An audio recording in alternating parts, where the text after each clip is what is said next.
financial transparency bill? He tries to defend himself with bold claims and righteous outrage. But minutes later, Crockett flips the hearing upside down with undeniable contradictions and damning evidence he never saw coming. By the time the gavel drops, Bobulinski is left speechless, cornered and facing a perjury referral. But what exactly did Jasmine say that turned the entire room against him? Stay with us. This is a story worth every second of your time. Room 1102 of the U.S. Capitol hadn't been this packed since Watergate. Rows of marble columns stood like silent guards over the chaos below. Lawyers scribbling, reporters adjusting microphones, staffers whispering into earpieces like chess players plotting 3 moves ahead. The air conditioning couldn't keep up with the heat of anticipation. Cameras from every major network were locked in, red lights blinking like sniper sights. And at the center of it all, under the relentless glare of televised scrutiny, stood Tony Bobulinski, silver gray suit, rigid jaw, a face rehearsed in indignation. He had arrived claiming to be a whistleblower, someone trying to save the country from foreign corruption. But today the charge was far more complicated. Was Bobulinski exposing the truth or engineering a false narrative to sway national legislation? The real scandal wasn't just about foreign business deals. It was about selective memory, missing devices, and a man who kept changing his story depending on who held the microphone. He adjusted his tie as he took his oath, but the shake in his hand betrayed a deeper tension. He wasn't just a witness. He was a man about to rewrite the truth, or be buried by it. Then the door opened, and the temperature in the room dropped 10 degrees. Jasmine Crockett walked in without a word, without a glance to the left or right, her heels tapping like gunshots on the stone floor. No theatrics, no smirk. Just the expression of a woman who had fought harder battles in rooms far less polite. She took her seat across from Bobulinski, slowly removing her blazer like a boxer folding back their robe. Every eye followed her movements, not out of admiration, but out of fear for what they knew she was about to do. She wasn't here to debate. She was here to dismantle, to expose the distance between loud accusation and provable fact. She had been silent for months, watching this man parade around on airwaves, calling journalists liars and painting himself as a victim. But she knew better. Today wasn't about proving Tony Bobulinski wrong. It was about proving that he had always known he wasn't right. And the question that hung like a blade over the hearing, was this man protecting the nation or protecting himself from something far darker? He blinked first, and in that split second of hesitation, the mask of certainty slipped. The cameras were rolling. The microphones were hot. And in the heart of room 1102, under the eyes of a restless nation, Tony Bobulinski was handed the floor. Not to testify, but to perform. What no one in the chamber yet knew was that this wouldn't be a straightforward account. It would be a carefully curated list of enemies, a declaration of betrayal, and a man's desperate attempt to crown himself the only honest voice in a sea of power. Tony sat upright, his hands folded on the table like a man pleading his case before something greater than Congress. "I'm here," he began, voice even but practiced, "to bring the truth into the light. I've carried it for too long alone." For a moment, the room fell into a tense stillness. Then he reached for a folder marked "Confidential" and opened it with deliberate care. "Let me be specific," he said, thumbing through printed pages. "Rob Walker, once my business associate, now conveniently silent. James Gillier, who helped structure the deals, but now pretends he never saw the emails. Mervyn Yan disappeared after the CEFC contract went public. And of course, Hunter and Jim, their names were on every agreement, every one." The cadence of his voice quickened. "But it wasn't just them. Cassidy Hutchinson, she dismissed my account without even verifying the documents. Then there's the Wall Street Journal. They had the story. They had it. And they still refused to publish the full timeline. Why?" He slammed a hand lightly on the desk. Not enough to seem aggressive, just enough to show frustration. Then, eyes narrowing, he added, "And the FBI. I gave them everything. Phones, texts, timelines. You know what they did? Nothing. Not a word. Not an indictment. Not even a follow-up." The implication hung in the air like smoke after a gunshot. Journalists in the back started scribbling faster. A few lawmakers shifted in their chairs. But Bobulinski wasn't finished. His voice dropped half an octave, and what came next wasn't just a complaint, it was a personal strike. And that reporter from the Ledger, the one who claims I forged documents? She's lying, or too stupid to understand what she's reading. That line landed hard. Audible gasps, a murmur at the far end of the room. But Jasmine Crockett remained still, unmoved. She didn't write anything down, didn't look around. She simply stared forward, her hands clasped in front of her. Calm, composed, focused. Because she had seen this kind of thing before. Men cloaking accusation in righteousness, naming names not to uncover truth, but to escape it. Bobulinski wasn't just pointing fingers. He was drawing a line in the sand. And what he didn't realize, what he had perhaps forgotten from their last encounter, was that when you draw a line like that, someone always steps over it. She hadn't spoken yet, but when she did, it wouldn't be to defend institutions. It would be to expose the very thing he feared most, that the person in the mirror might be the real problem all along. The moment his words landed, the chamber became something else entirely. It was no longer a hearing. It was a standoff. And in that stillness, where arrogance had just filled the air, Jasmine Crockett began to rise. Not in volume, but in gravity. She didn't rush. She didn't posture. Instead, she folded her hands on the table, as if steadying the weight of what she was about to carry, and then she looked straight at him.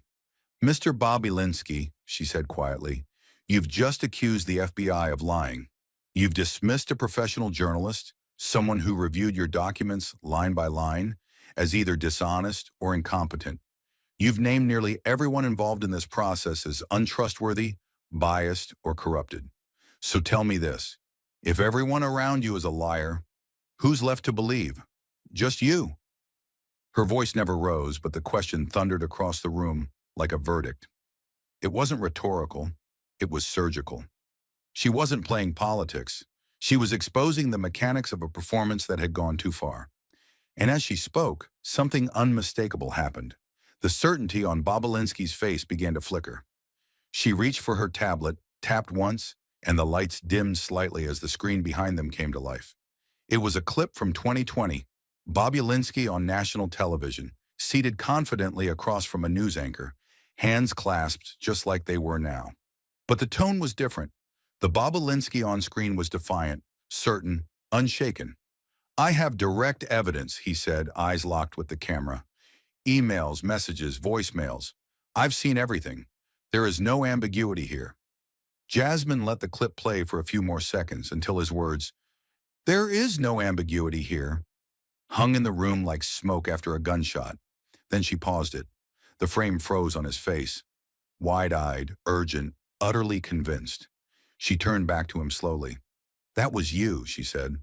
4 years ago, not under oath, not before Congress, not facing consequences for what you chose to say or omit. And yet you were certain. You said there was no ambiguity. You had everything. She picked up a printed transcript of today's testimony and flipped to the latest page. "But here, today, when you are finally under oath, you've told us you lost access to certain documents, that your memory is unclear on key details, and that some of your past statements may have been mischaracterized." She held both documents side by side, the screen frozen behind her and the transcript in her hand. "So I ask again, which version of you are we supposed to believe?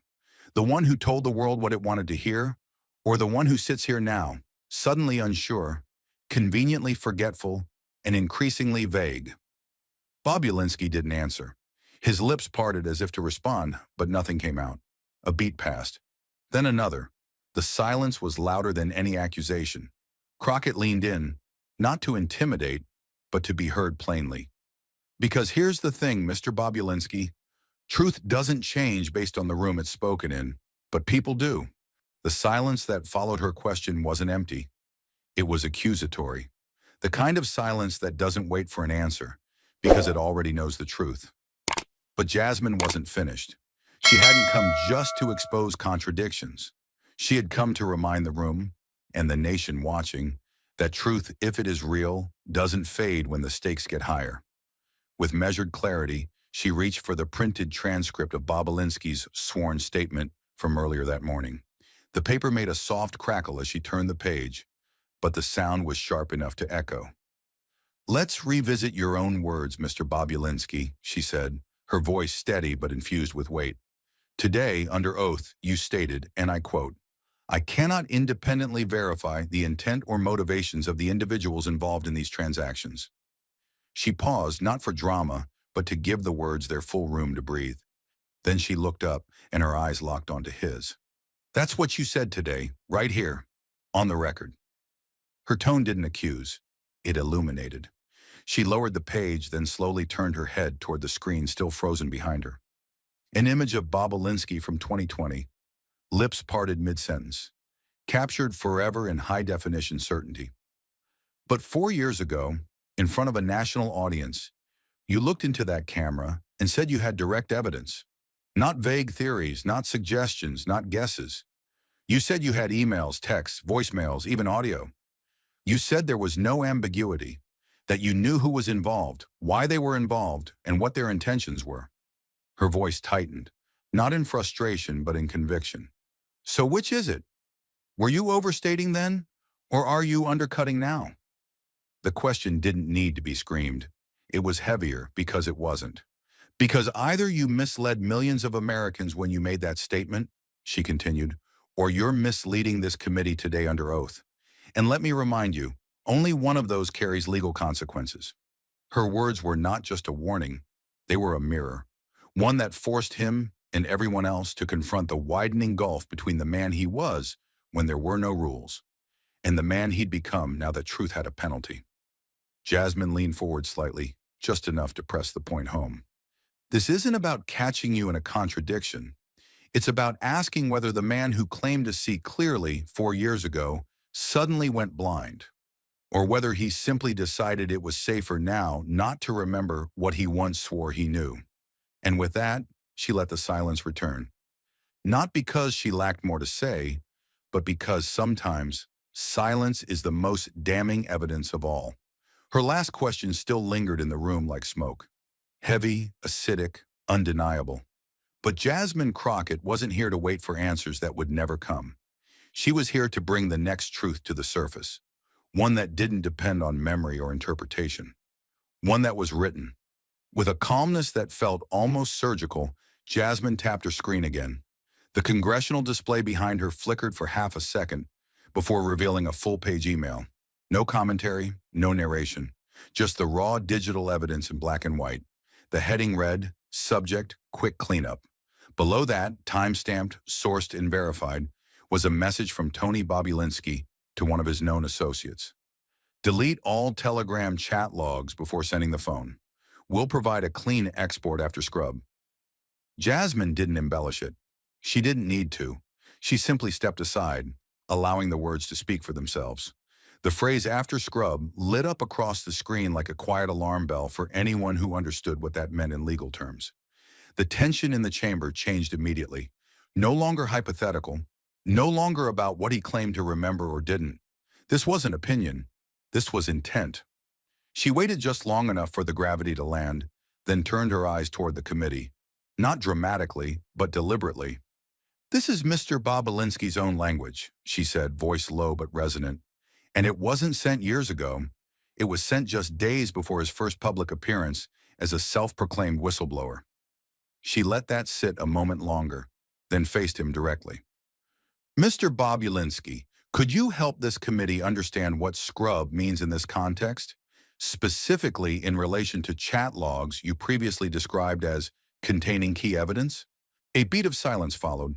Then from the far end of the table a voice murmured, not loud, not for effect, but with the weight of someone who knew exactly what they were hearing. "That's destruction of evidence." The words didn't need to be shouted. They spread on their own. Jasmine didn't react. She kept her posture still, arms folded lightly as if restraining the force she could unleash. Her eyes didn't move from Bobulinski. "We're not talking about misremembering now," she continued, her voice firm but unmistakably personal. "We're talking about deliberate erasure. of the very material you've claimed supports your case." Bobulinski shifted in his seat. He tried to hold her gaze, but something in his face faltered, an erosion of the defiance he had walked in with. For the first time, he glanced down, not because he was lost, but because looking up meant acknowledging what everyone else in the room now saw clearly. The contradiction wasn't just in his words, it was in his actions. And the paper trail didn't lie. The screen behind her didn't just display evidence, it displayed intent. The kind of intent that couldn't be denied, only deflected. And that was exactly what Tony Bobulinski tried to do.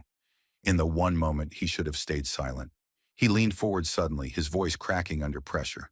I, I have to explain," he began, the words escaping before his judgment could catch them. His hand twitched upward, halfway between a plea and a protest, as if waving away the noose tightening around his credibility. It wasn't confidence, it was instinct. The instinct of a man who realized, too late, that the room had already shifted. But before he could finish his sentence, Jasmine turned to him with deliberate control, her face unreadable, but her eyes sharp as a verdict.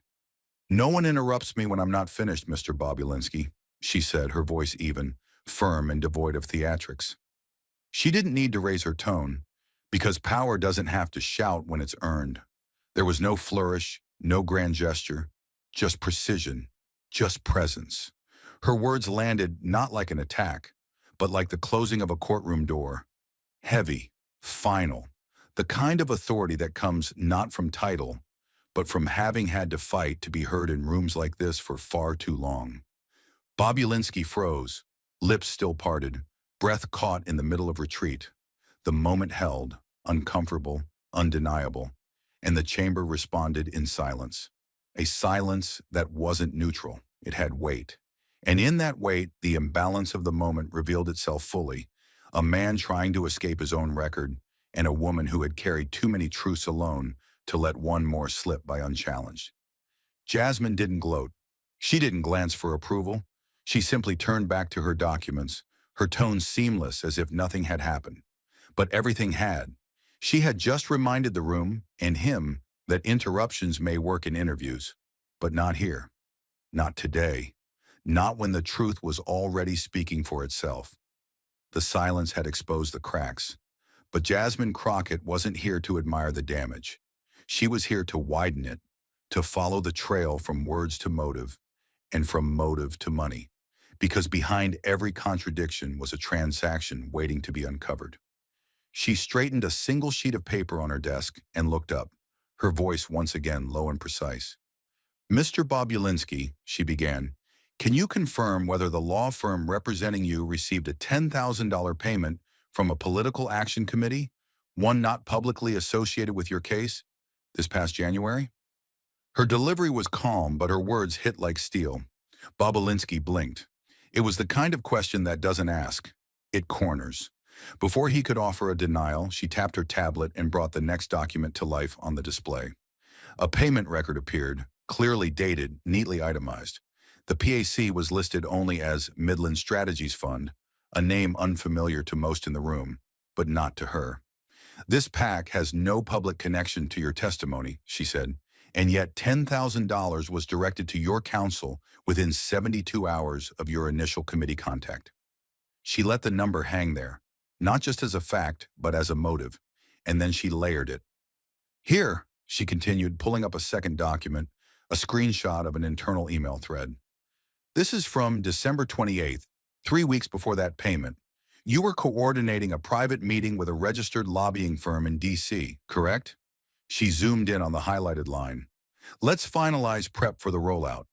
Tony prefers to go public after alignment with outside narrative partners." Jasmine didn't blink. "Mr. Bobulinski, who exactly are your outside narrative partners? And why was your public testimony being prepped like a PR campaign?" The room was no longer tense. It was volatile. The display wasn't just damning, it was strategic. She wasn't pointing fingers randomly. She was building a timeline. She was showing the machinery behind the performance, the quiet meetings, the money trails, the narrative choreography. And in doing so, she exposed something far more dangerous than a lie. She exposed a motive dressed as morality. The money had pointed to strategy. The emails confirmed preparation. But Jasmine Crockett wasn't chasing paper trails. She was building a mirror. And now she turned it towards something even harder to deny: proximity. Because sometimes the truth isn't in what a man says. It's in who he chooses to surround himself with when no one's supposed to be watching. She stepped forward, holding a printed page with all the finality of a closing argument. "Mr. Bobulinski," she began, her tone quieter now, more deliberate, "while presenting yourself as an unaffiliated citizen stepping forward out of moral obligation, you failed to mention that in the days leading up to your first televised testimony, you were staying at the Clarendon Grand Hotel in D.C. She turned to the screen behind her. It displayed 2 room bookings, one in Bobulinski's name, the other registered under a corporate retainer for Eastgate Strategies, a media consulting firm with known ties to high-profile political campaigns. Same hotel, same floor, 4 nights, confirmed by the front desk, ride-share logs, and time-stamped keycard data. She let the room absorb it. Then she added, "Also confirmed, 3 private meetings in the hotel's executive lounge, each within 24 hours of your press debut. Meetings with individuals whose sole profession is crafting public narrative." Her voice didn't waver, but beneath the calm was something deeper, a sense of betrayal. "You say you're here alone, that no one's guiding your words, that this is your truth. But you were less than 20 feet away from a team whose job is to shape stories, polish language, and control damage." She looked at him, not with anger, but with the weight of a woman who has spent her life being told to prove herself in rooms where others only had to speak. "So let me ask plainly," she said, "why would a man who claims to be risking everything to speak truth to power choose to spend 4 nights surrounded by professionals who are paid not to reveal the truth, but to reframe it?" Her voice dropped to a whisper, but the room somehow felt louder. "Because from where I'm standing, it doesn't look like you're alone. It looks like you've been accompanied every step of the way by people who knew exactly what to say and exactly when to let you say it." And in that moment, the contradiction was no longer theoretical. It had a room number, a lobby timestamp, a strategy suite, and not a single part of it aligned with the image of a man standing alone against the tide. The contradictions had been laid bare. The proximity, the payments, the rehearsed rollouts, all carved into the public record. But just as the weight of truth began to settle, resistance flared, not from Bobulinski, but from across the aisle, as expected. A senior Republican member of the committee shifted in his chair, leaned into his microphone, and delivered his line like it had been waiting for a cue. "Madam Congresswoman," he said, tone clipped and defensive, "are we really going to fault a witness for preparing to testify? Everyone has the right to organize their thoughts. This is starting to feel less like inquiry and more like intimidation." His words weren't just a defense of Bobulinski. They were a shield for the fragile myth that preparation equaled integrity. But Jasmine didn't hesitate. She didn't rise. She didn't even turn her head fully. Her voice, when it came, was lower than before, but sharper, measured, personal. "With all due respect," she said, pausing just long enough to silence the room again, "I never accused this witness of lying. I asked a question we should all be brave enough to confront. Why does a man who insists he is here for truth require messaging consultants to help him remember it?" She turned her body now, slowly, facing the member fully. No raised voice, no showmanship. Just conviction distilled into language. Truth doesn't need to be rehearsed. It doesn't require prep sessions in hotel lounges or alignment calls with lobbyists before facing Congress. It doesn't rely on lighting, framing, or strategic timing. Truth walks in with its head high and its hands empty. Because the moment you script the truth, turn it into a product, it stops being truth at all. It becomes something else. Performance. Her tone never changed, but the power of her words filled every inch of that chamber. Bobulinski shifted again.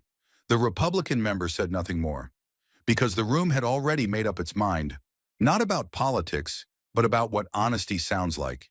And in that moment, it sounded a lot like Jasmine Crockett. The silence following Crockett's last words hadn't even cooled when it fractured.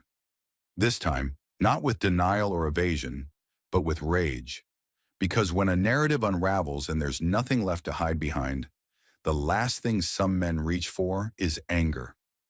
Bobulinski jolted forward in his seat, the measured poise he had clung to unraveling with a single breath.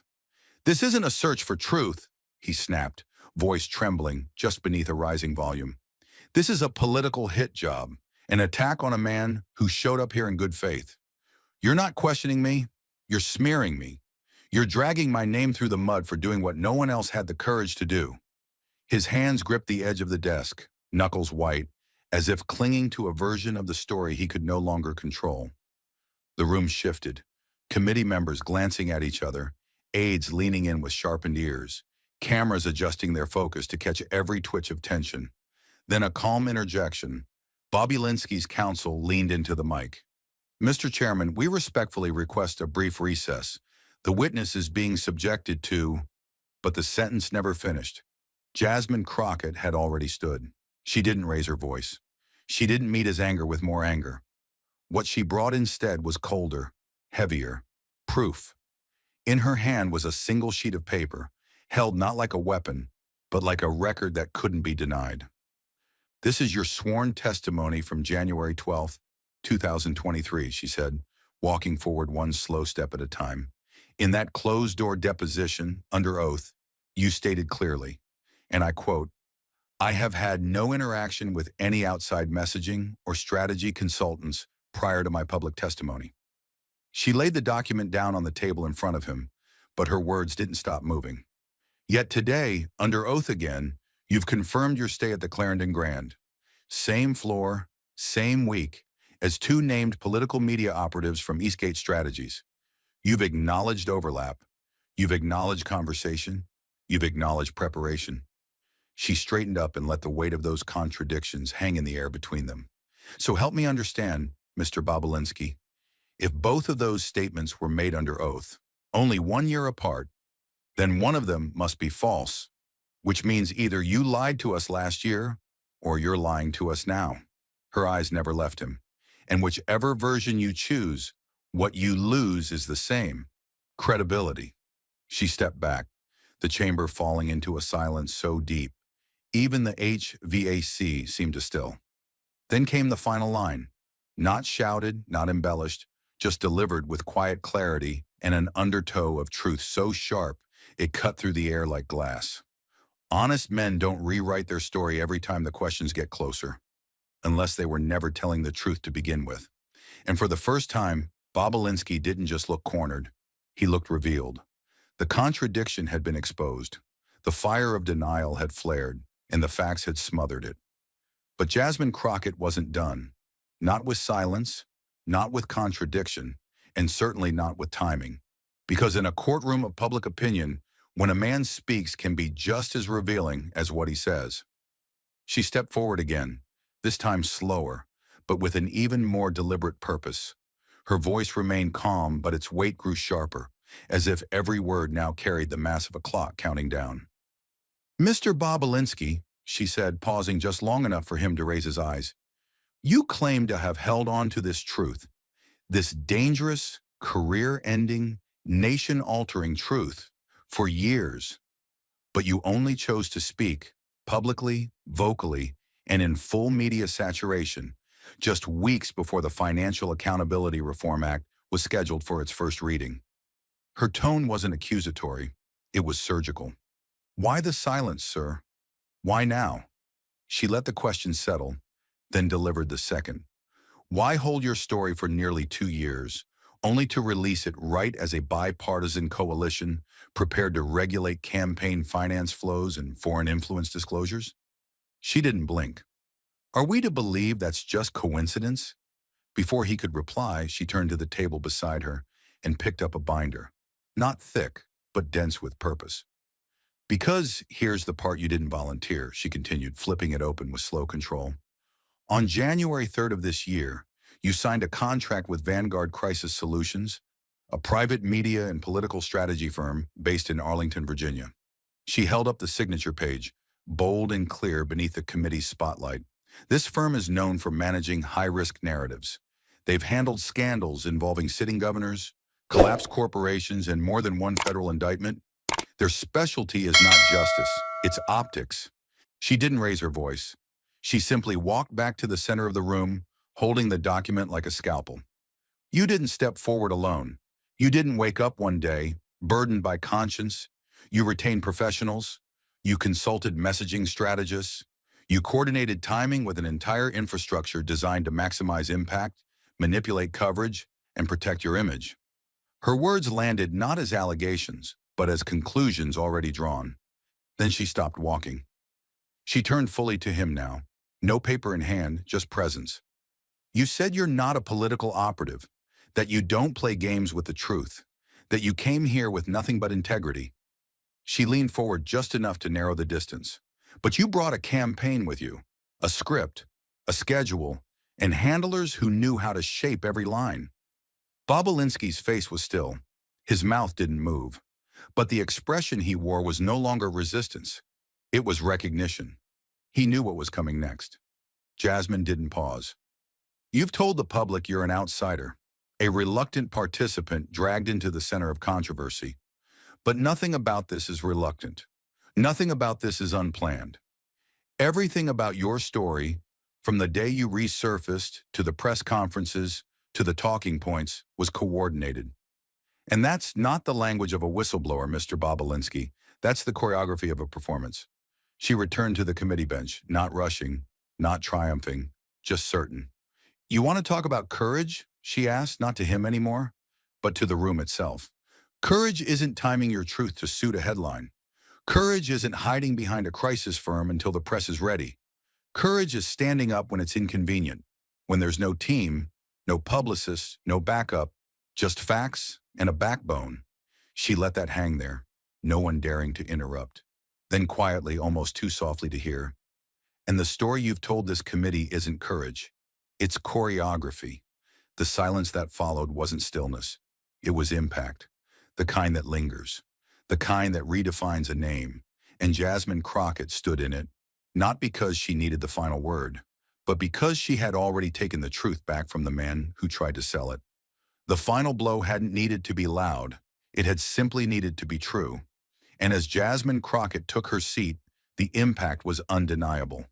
What had started as a testimony had become a reckoning. And now the man who once commanded the spotlight was retreating from it in real time.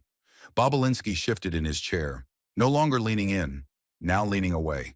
The rhythm of his breath had changed, faster, uneven.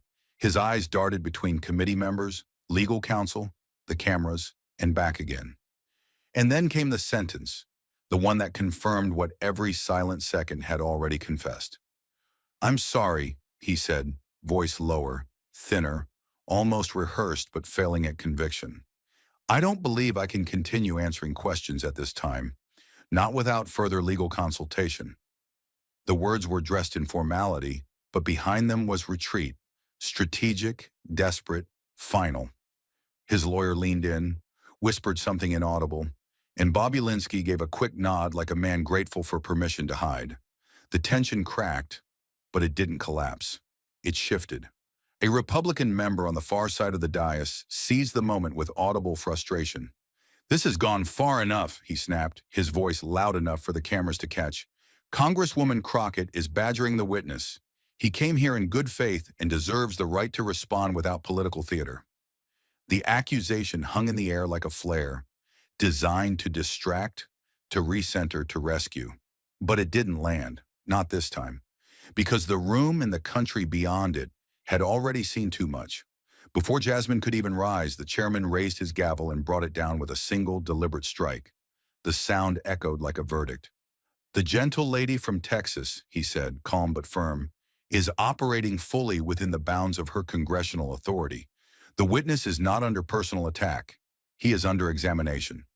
That was all Crockett needed.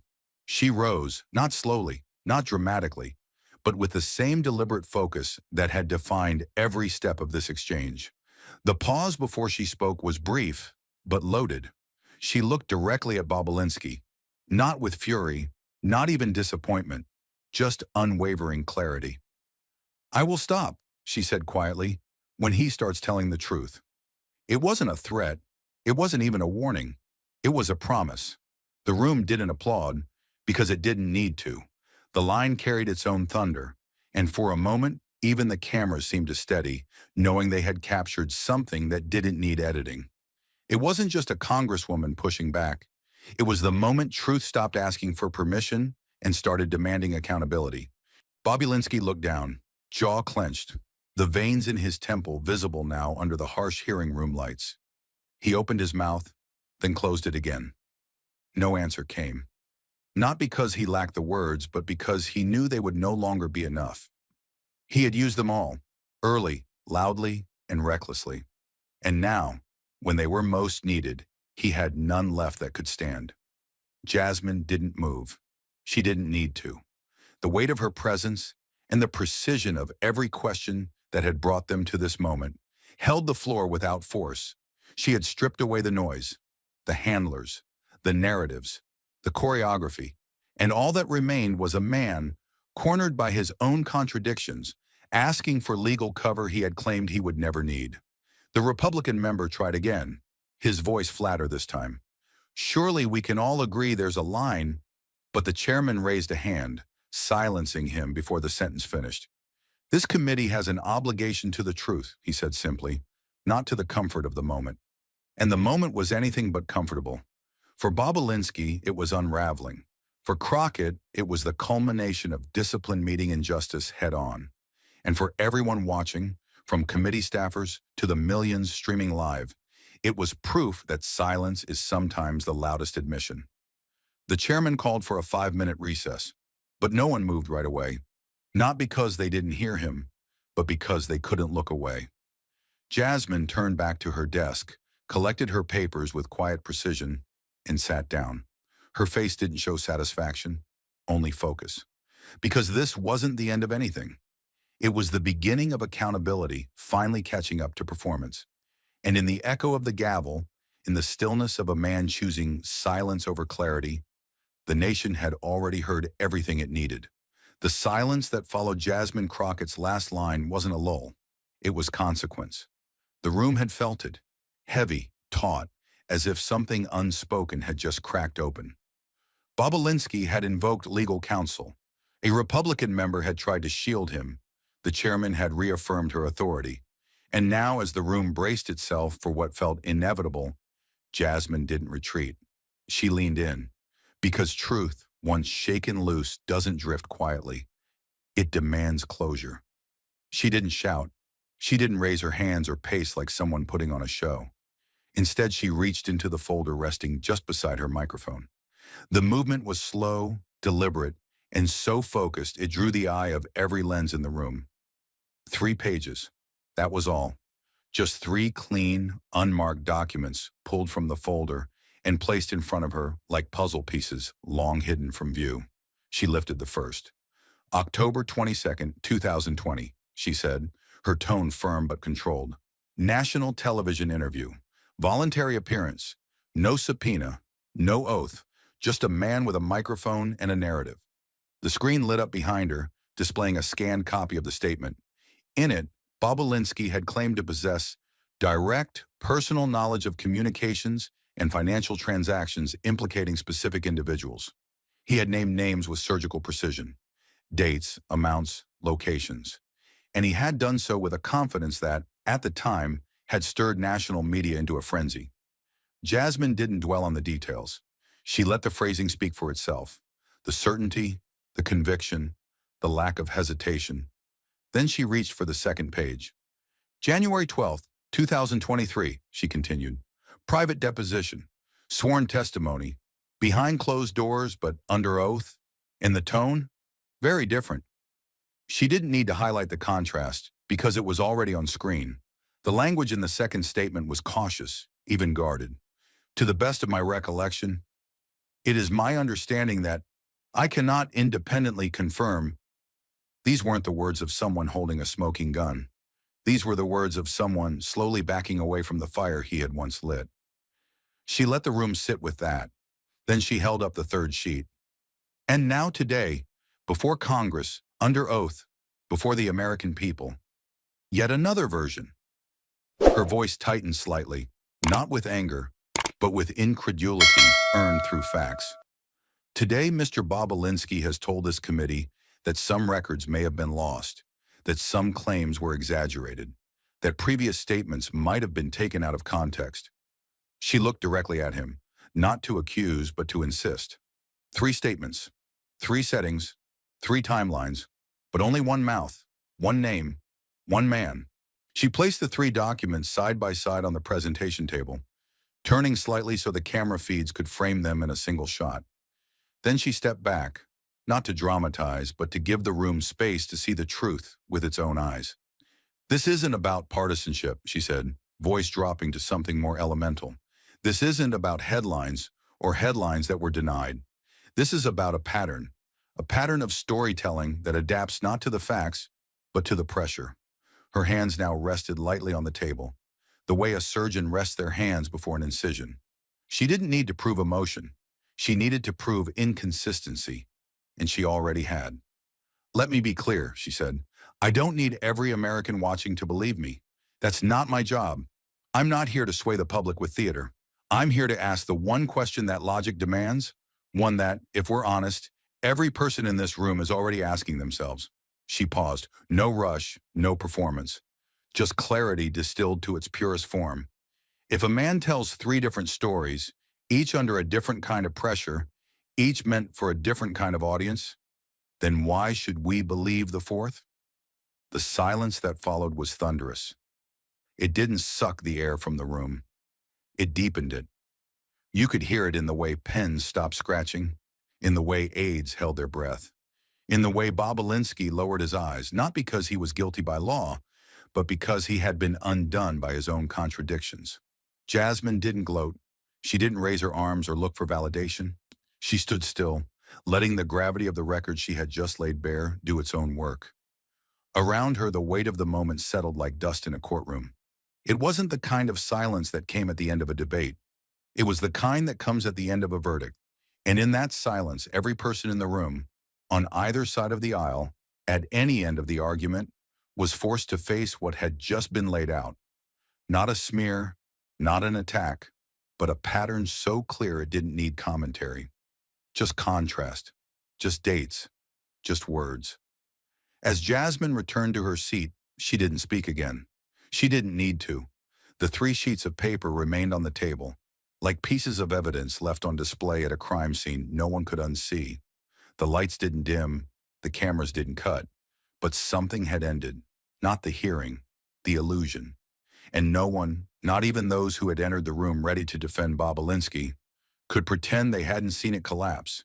The silence left in the wake of Jasmine's final question wasn't the kind that waits for an answer. It was the kind that is the answer. 3 statements, 1 witness, in a room full of people who had just witnessed the unraveling of something far bigger than testimony. It was the collapse of control. But Jasmine Crockett hadn't come just to dismantle a lie. She had come to dare the truth to stand on its own, without a teleprompter, without handlers, and without a safety net. She gathered her papers with quiet precision, each movement deliberate, each breath purposeful. But just as she reached the door of room 1102, the air shifted. It wasn't over. Not yet. She stopped mid-step, turned around slowly, and faced the witness chair one final time. Bobulinski sat frozen, his hands folded on the table in front of him, but his posture had changed, less defiant, more uncertain. Jasmine's voice cut through the thick air, not sharp but steady. "Mr. Bobulinski," she said, her tone clear enough to slice through spin, "if you truly believe this story still deserves to be told, then I'm giving you the chance to do it properly." She took a single step forward, not to confront, but to offer. And yet the offer came with weight. "I invite you," she continued, "to appear again before this committee, in a public hearing. No closed doors, no curated press, no talking points." She let that sink in, then added, "No microphones hidden under lighting rigs, no lawyers feeding lines from behind tinted glass. Just you, and the truth." Her gaze didn't waver. "If it still lives somewhere in you." Bobulinski didn't respond.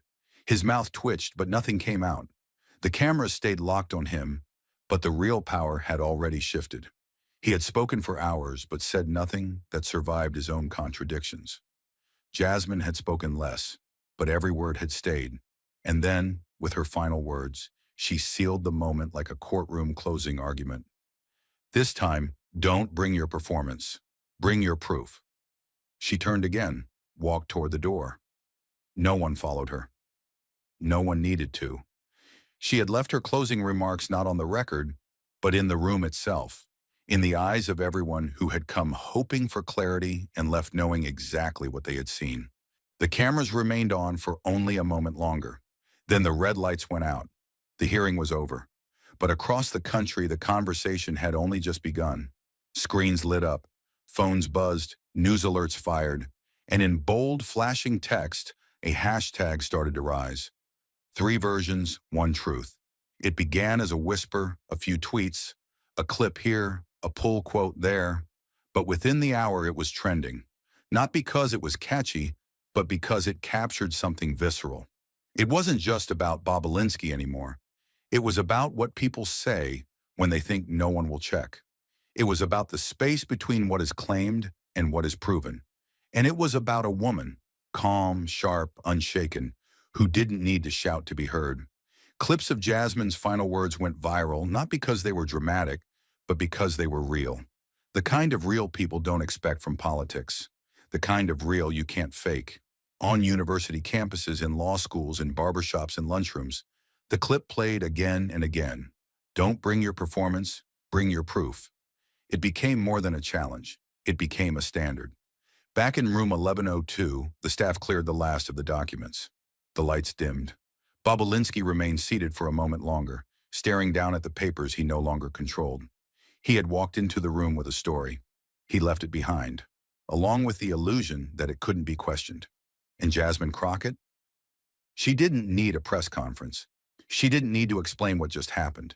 She had already said everything that needed to be said, and the nation finally was listening. As the echoes of Jasmine Crockett's final words faded from the chamber and the red recording lights blinked off one by one, what remained wasn't the silence. It was the shift. A shift in the room, a shift in perception, a shift in the fragile hierarchy between power and principle. And in that quiet, just beneath the floor of politics, something deeply human rose to the surface. Because what unfolded in room 1102 wasn't just a political confrontation. It was a masterclass in moral clarity.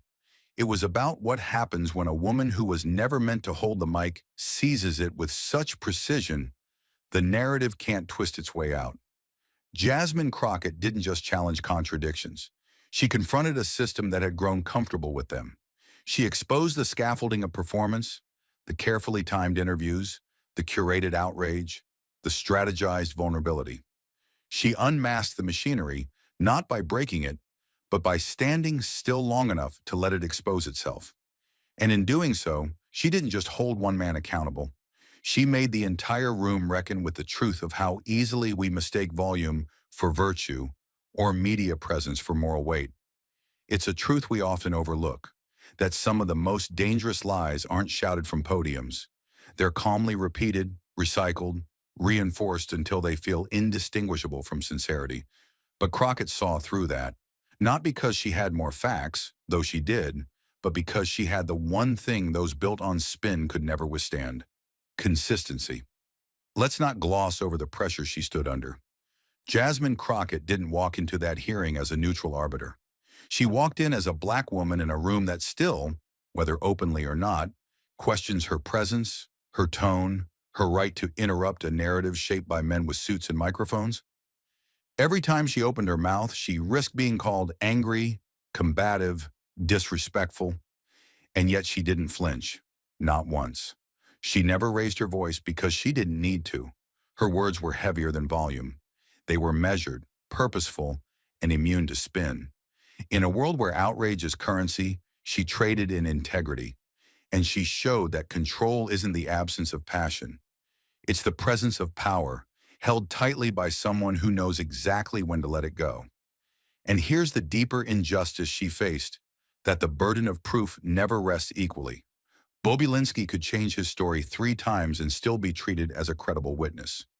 Crockett, however, had to be flawless just to be heard. She had to walk a narrow line, forceful but not emotional, smart but not condescending, direct but not aggressive. That's the unspoken toll of representation. You carry not only your facts, but your tone like a live wire. And still, she carried it all. With grace, with fire, with an exacting sense of justice sharpened not in a PR war room, but in courtrooms where stakes are real and consequences don't care about appearances. The lesson in all this, it's not just about truth, it's about the conditions we attach to believing it. Too often we believe people who sound like they've been trained to sound honest. Too often we reward performance over presence. We trust those who walk in with tailored suits, curated narratives, and practice sincerity. And we question the ones who walk in with nothing but facts, especially when those facts come from women, from people of color, from those outside the traditional halls of power. But Room 1102 reminded us of something urgent. Truth doesn't come with a stylist. It doesn't need rehearsal. It doesn't arrive perfectly packaged or soundbite ready. Sometimes it shows up in quiet resilience, in unshaken eyes, in words that don't bend when pushed. Jasmine Crockett didn't just hold the line. She became the line, the measure by which every shifting story, every slippery half-truth, every misremembered detail was forced to confront its own weakness. And maybe that's the legacy of this hearing. Not just a hashtag, not just a headline, but a recalibration. A reminder that the people who speak with the most certainty aren't always the most honest. That those who claim to stand alone are often propped up by entire systems designed to shield them from accountability. And that sometimes the clearest voice in the room doesn't yell. It asks a single, undeniable question. If a man tells 3 different stories, why should we believe a fourth?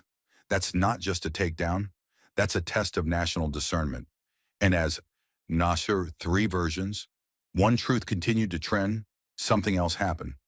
Law students dissected the hearing as a case study in cross-examination. High school debate coaches replayed clips of Crockett's delivery to show the power of calm persuasion. Journalists who had once chased the most quotable moment suddenly turned their focus to the unquoted ones. The pauses, the pacing, the silences that weren't empty, but fully charged. The hearing became more than a moment. It became a mirror. One that asked every viewer, not just lawmakers, what kind of truth they trust. Do we believe what sounds polished or what stands unchanged? Do we reward charisma over character? Do we mistake being loud for being right? Jasmine Crockett didn't need to answer those questions. She was the answer. And the dignity with which she asked, "Don't bring your performance. Bring your proof," rippled far beyond the marble columns of Capitol Hill. It landed in classrooms, in courtrooms, in kitchens. Because every person who has ever been silenced, steamrolled, or strategically forgotten recognized something in her.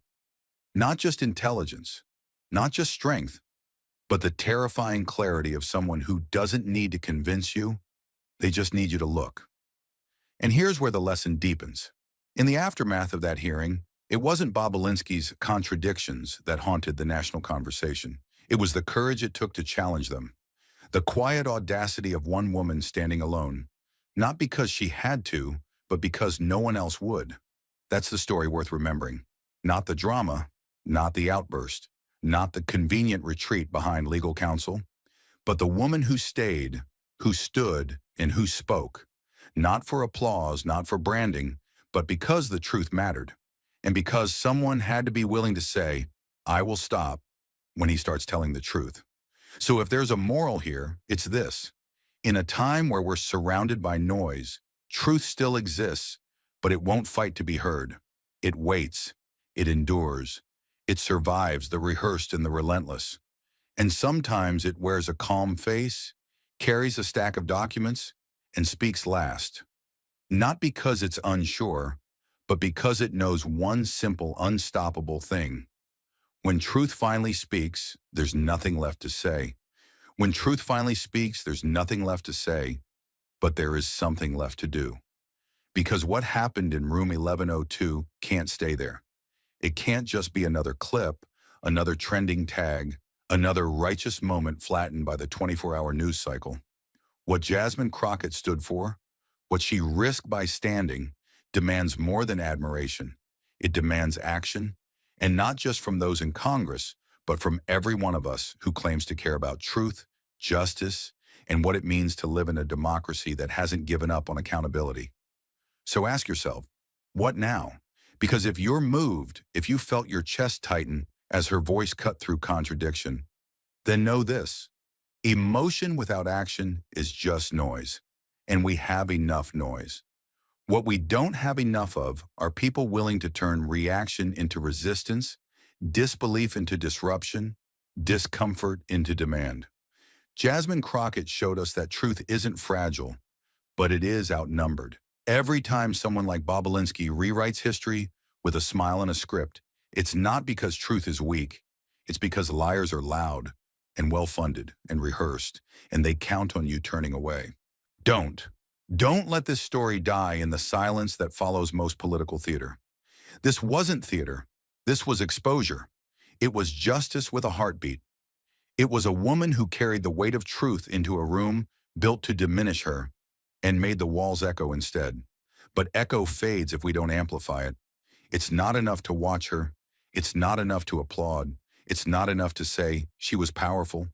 If we walk away unchanged, she stood alone for nothing. So here is your call. Not a call to sentiment, but a call to battle. Start where it hurts. Ask yourself how many times you believed the third version of a story without questioning why there were three. Ask how many microphones we've handed to men with practiced outrage while silencing women who bring receipts instead of theatrics. Ask why truth needs to be flawless to be heard, but lies only need to be repeated. Then act. Call your representatives, not when the scandal erupts, but before. Demand reforms to protect whistleblowing from becoming a media tactic. Demand hearings that follow facts, not headlines. Demand penalties for those who weaponize testimony while hiding behind legal shields the moment they're cornered. Send letters. Show up to town halls. Talk to your friends, your neighbors, your coworkers. Use your platforms, not just for sharing, but for shaking the silence. Support people who stand alone in rooms like Jasmine Crockett did. Not because they're perfect, but because they're present, because they're willing to do what others won't. Tell the truth without blinking. Find their campaigns. Donate. Volunteer. Defend them when they're inevitably smeared for daring to be unbought and unbroken. And when the next hearing comes, because there will be a next one, watch it. Not for spectacle, but for what it says about who we are becoming. Teach your children the difference between credibility and charisma. Teach them that justice isn't always loud, but it is always relentless. Teach them that if they ever sit at a desk like Jasmine's, they must come armed not with slogans, but with memory, patience, and the courage to speak when everyone else goes silent. And if you're in power, elected, appointed, or simply inherited privilege, use it. Don't sit comfortably while others carry the burden of confrontation.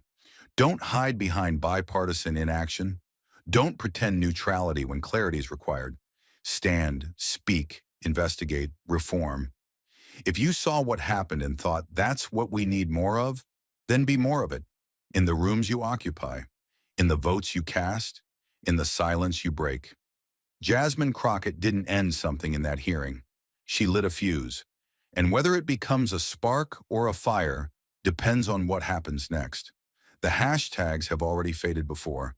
The outrage has already settled into routine. But what if we didn't let it this time?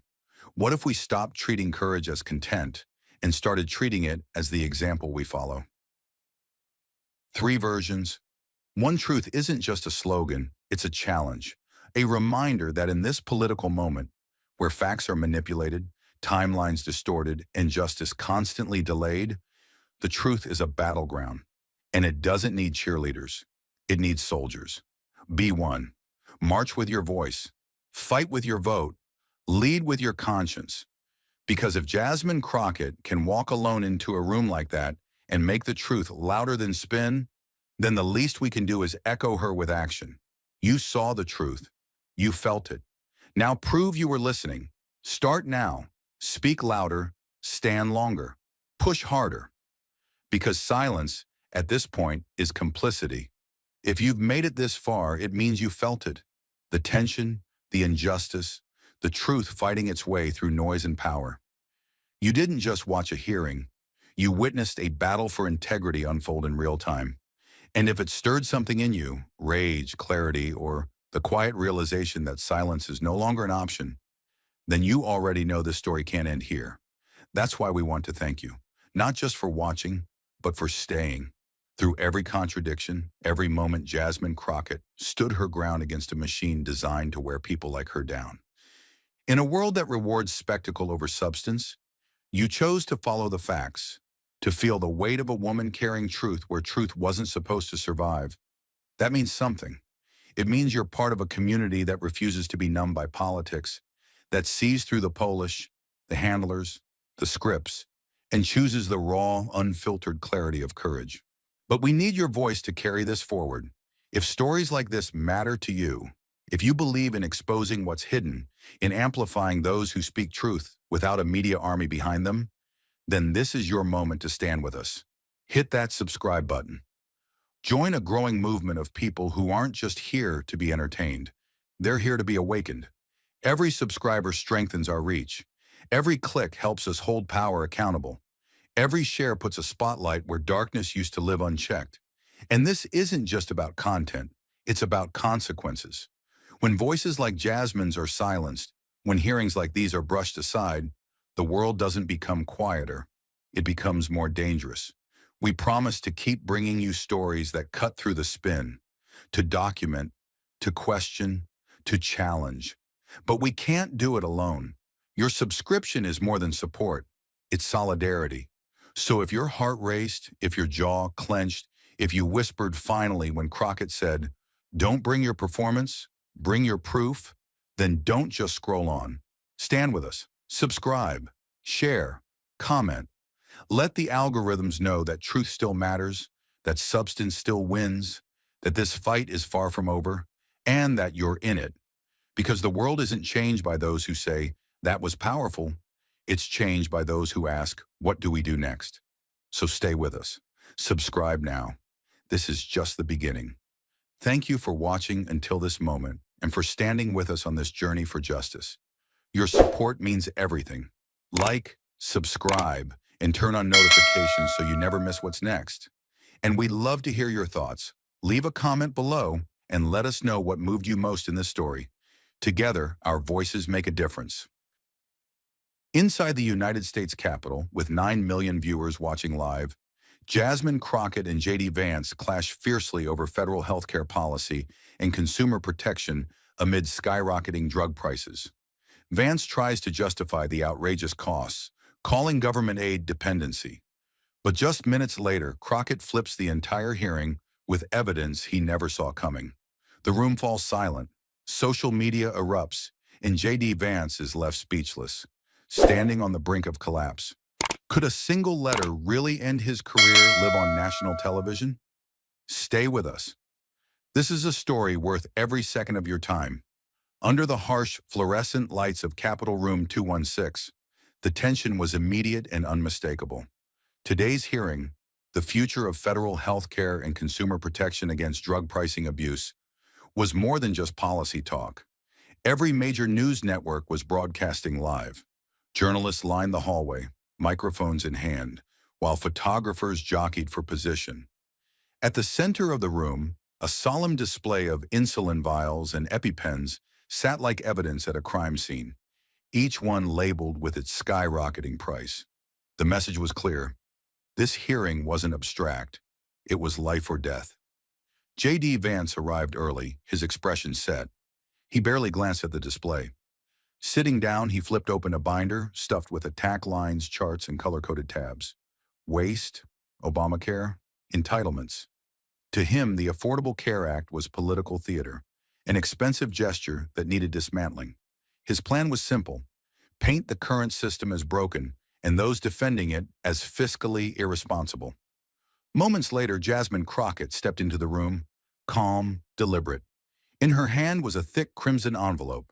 No dramatics, no press entourage. She moved with quiet purpose, taking her seat without a word. That envelope held 3 case files, 3 patients who had died in the last 6 months because they couldn't afford their medication. She placed it in front of her, right beside the mic. On its surface, a single name was handwritten in blue ink: Caleb. For the briefest moment, every camera in the room focused on it. The hearing hadn't started, but the room already knew. She hadn't come to argue. She had come to indict. The envelope sat silently before her, thick and unassuming, but weighted like a gravestone. Inside were names, real names, attached to real bodies that had stopped breathing because they couldn't afford the medicine that kept them alive. Jasmine Crockett hadn't spoken a word yet. She didn't have to. Her presence said everything. She had come not to debate, but to document. And across from her, J.D. Vance knew it, which is why he struck first. He adjusted the microphone with the ease of someone who had rehearsed every word and waited for the cameras to lock in. Then, without hesitation, he delivered his opening line like a calculated punch. "We're pumping federal dollars into a failed healthcare experiment." The room stiffened. That first sentence was carefully loaded, framed to sound rational, even patriotic. But the intent was sharp, and the direction of the blow was unmistakable. He continued, his voice steady, eyes sweeping the panel as though searching for a challenge that wouldn't come. "Free insulin sounds great, until you remember the federal budget isn't a bottomless pit for cities like Houston or Chicago to burn through." And just like that, the blade twisted. No names were mentioned outright, but his meaning was clear. In political language, he just singled out millions of black and brown families who lived in urban centers like the ones Jasmine represented. He wasn't talking about misuse of funds. He was talking about undeserved survival. The idea that cities like hers were bleeding the system dry was not just inaccurate, it was cruel. He didn't say black. He didn't have to. That's how these attacks work. Implicit enough to deny, but blatant enough to land. And Houston, with its sprawling working-class neighborhoods, many of them majority black and Latino, was a perfect stand-in.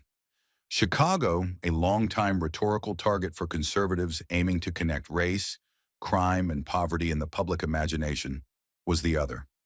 By invoking those cities, Vance was coding his message in a way that didn't need decoding. His target wasn't policy, it was people. He spoke with the confidence of someone who had never rationed insulin, who had never sat in an emergency room wondering if the copay would swallow this month's rent. His tone was that of a man who saw need not as a symptom of failure in the system, but as a moral flaw in the individual. He didn't see a mother who skipped her own medication so her child could eat. He saw an urban drain on federal discipline. He wasn't debating the cost of insulin. He was questioning the worth of the people who needed it most. The silence that followed was heavy, not reverent, but bruised. Jasmine didn't move. She didn't interrupt, but her hands resting on the desk before her curled slightly into fists. Vance kept going, now leaning into the performance with the ease of someone who had the numbers, but none of the names. He rattled off percentages, citing dependency, unsustainable growth, and taxpayer fatigue, with the sterile efficiency of a man who believed that suffering was best understood through pie charts. But what made the attack so vicious wasn't just the cities he named. It was the principle he implied, that federal support for life-saving medication was somehow indulgent, that offering help to diabetics in Dallas or asthma patients in the Bronx was akin to throwing money into a fire. And worse, that those who needed help had failed some unspoken test of responsibility. In his world, people were poor because they made bad choices, sick because they didn't try hard enough, dead because they didn't plan well. He didn't question the pharmaceutical executives making billions. He didn't mention the record profits of companies who raised insulin prices by 1,200% over the last 2 decades. He didn't speak of the rural clinics closing in Appalachia or the Medicaid recipients in his own home state of Ohio struggling to fill prescriptions. Because that wasn't the point. His target wasn't the system, it was those who dared to challenge it. Jasmine felt every word like a weight dropped onto the backs of people she knew. Not constituents in the abstract, but friends, neighbors, the woman who came to her office last month clutching a shoebox full of expired medication. What Vance had just done wasn't just a political move. It was an act of rhetorical violence, dressed up in fiscal policy, designed to humiliate without raising his voice. And he did it knowing the cameras were on. knowing that for some viewers, his message would land exactly the way he intended, that compassion was a liability and survival was something to be earned, not protected. He smiled as he finished, pushing his microphone slightly away, as if his work was done. But it wasn't. Not yet, because sitting across from him was a woman holding an envelope full of ghosts. And one way or another, they were going to be heard. The silence after J.D. Vance's remarks wasn't empty. It was electric. The kind of silence that doesn't wait to be filled, but demands to be shattered. Jasmine Crockett didn't rush. She didn't blink. She simply looked up, slowly, deliberately, like someone standing on the edge of something she's no longer afraid to cross. One eyebrow lifted, not in surprise, but in something far colder. Disbelief laced with precision. It was the expression of a woman who had heard this kind of attack before, dressed up in suits, softened by data, sanitized by privilege. She leaned into her mic, not to raise her voice, but to make sure every syllable would carry. "So let me get this straight, Senator," she said, her voice cutting through the tension like a scalpel through silk. "You're telling the American people that when a single mother has to choose between buying insulin and keeping the lights on, it's because she's lazy?" No one moved. Not the press. Not the aides. Not even Vance. Her question wasn't a rebuttal. It was a mirror. A mirror held up to his entire worldview, and she didn't need to twist the knife. His words had already done that for her. Jasmine didn't look at her notes. She didn't need to. What she was about to say came from memory, not policy, but lived experience. "You said Houston and Chicago like they were crime scenes, not communities. Like the people in my district, in my city, in my state, are a burden just because they were born into poverty. Poverty that this system helped build and now refuses to repair." Her tone sharpened with each word, not in anger, but in truth. Controlled, precise, unrelenting. "You think this is about bad decisions?" she continued. "Then let me tell you what bad decisions look like. Bad decisions are a government that allows drug companies to charge $350 for insulin that costs $6 to make. Bad decisions are lawmakers who call suffering a line item. Bad decisions are telling a diabetic mother that her death is cheaper than her survival." The room was still, but the energy shifted. Her voice didn't tremble, but it carried the weight of thousands who'd never been allowed into these rooms, who didn't get a mic, or a vote, or a platform, only a funeral. "She's not lazy," Jasmine said, quieter now, but somehow louder. "She's exhausted. She's working nights at a gas station. She's feeding 3 kids. She's ignoring her own chest pains because the ER bill would wipe out next month's rent. And when she skips a dose to stretch a bottle one more week, when her body collapses under the pressure, people like you sit here and call it a failure of discipline." She looked down briefly at the crimson envelope in front of her, tapped it once gently with 2 fingers. "You want to talk numbers?" she asked, eyes locked on Vance now. 3 funerals, 6 months, all preventable, all under 40 years old, all dead because they couldn't afford to live. Their names are in here. Their stories are in here. You brought a binder full of blame. I brought the cost." And then after a long pause, she added, "You can call it politics if you want, but I call it a country deciding, out loud, who gets to live and who gets to die quietly." No one interrupted, because no one could. And in that moment, it didn't matter what party she belonged to. What mattered was the truth, and the fact that, for once, it was actually being spoken. She didn't raise her voice, but the heat behind her words lingered like smoke after an explosion. And then, with the precision of someone who had come prepared not just to argue, but to expose, Jasmine turned to the numbers. Jasmine Crockett reached into her binder, not rushing, not dramatic, just deliberate. Her fingertips slid over a paper-clipped set of pages. She lifted the top sheet and held it up slightly as she spoke. "Let's talk about what this really costs," she said, voice steady but unwavering. "According to the National Institutes of Health, the average monthly cost of insulin in the United States is over $300. That same drug, in Canada, it's around $35, in Germany, $40, in the United Kingdom, $30. We are paying 10 times more than any other developed country for the exact same medication. Her tone was firm, factual, not opinion, not spin, just truth.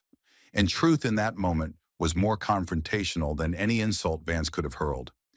She glanced down, flipping to the next page, this time showing a full-color comparison chart. The line representing the U.S. shot straight up the graph, like a red warning flare screaming across the page. This isn't about efficiency or free markets, she said. It's about people being held hostage by pharmaceutical monopolies that charge them $350 to stay alive, when they could do it for $30. Her eyes narrowed as she looked across the table. You don't get to call this fiscal responsibility. This is legalized cruelty. And the ones paying for it aren't lobbyists or donors. They're parents, veterans, seniors, the working poor, the ones you say you're here to protect.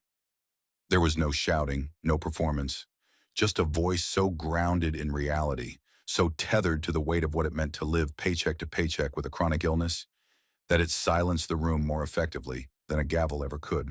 She moved on, now to Texas, her home, her people.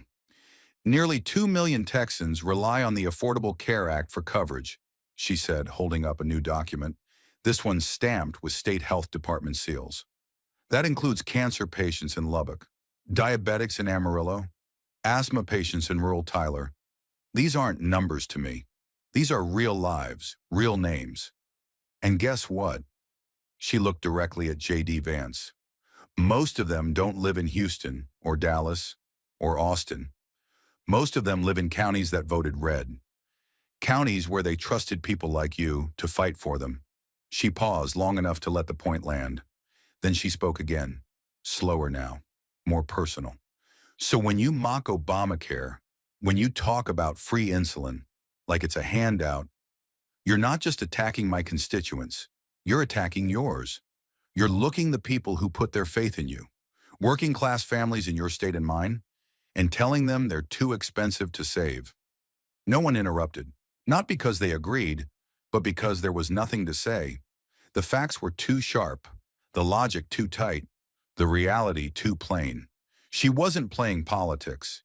She was laying bare the lie that only big cities struggle, that only liberal districts feel the cost, that only the poor in blue states are desperate for care. In truth, the suffering was everywhere, on both sides of the aisle. But only one side was being scapegoated for it. And let me make this crystal clear, she added, voice low now but cutting with precision. The myth that this is a city problem, a race problem, a poverty problem, it's not just wrong, it's deadly. Because while we waste time fighting over whose suffering is more valid, people are dying in silence, dying in red counties, in small towns, in trailer parks, in places you pretend are untouched by this crisis because it's easier than facing the truth. Then she looked down at her final page. One more chart, one more sobering number. The counties with the highest rate of medical bankruptcies in Texas, they aren't urban, they're rural. They voted for you, and they're being left to die just the same. She didn't need applause, she didn't want it. This wasn't a performance, it was a reckoning. And every word she spoke drove home the same quiet, devastating truth. This wasn't about politics. This was about survival.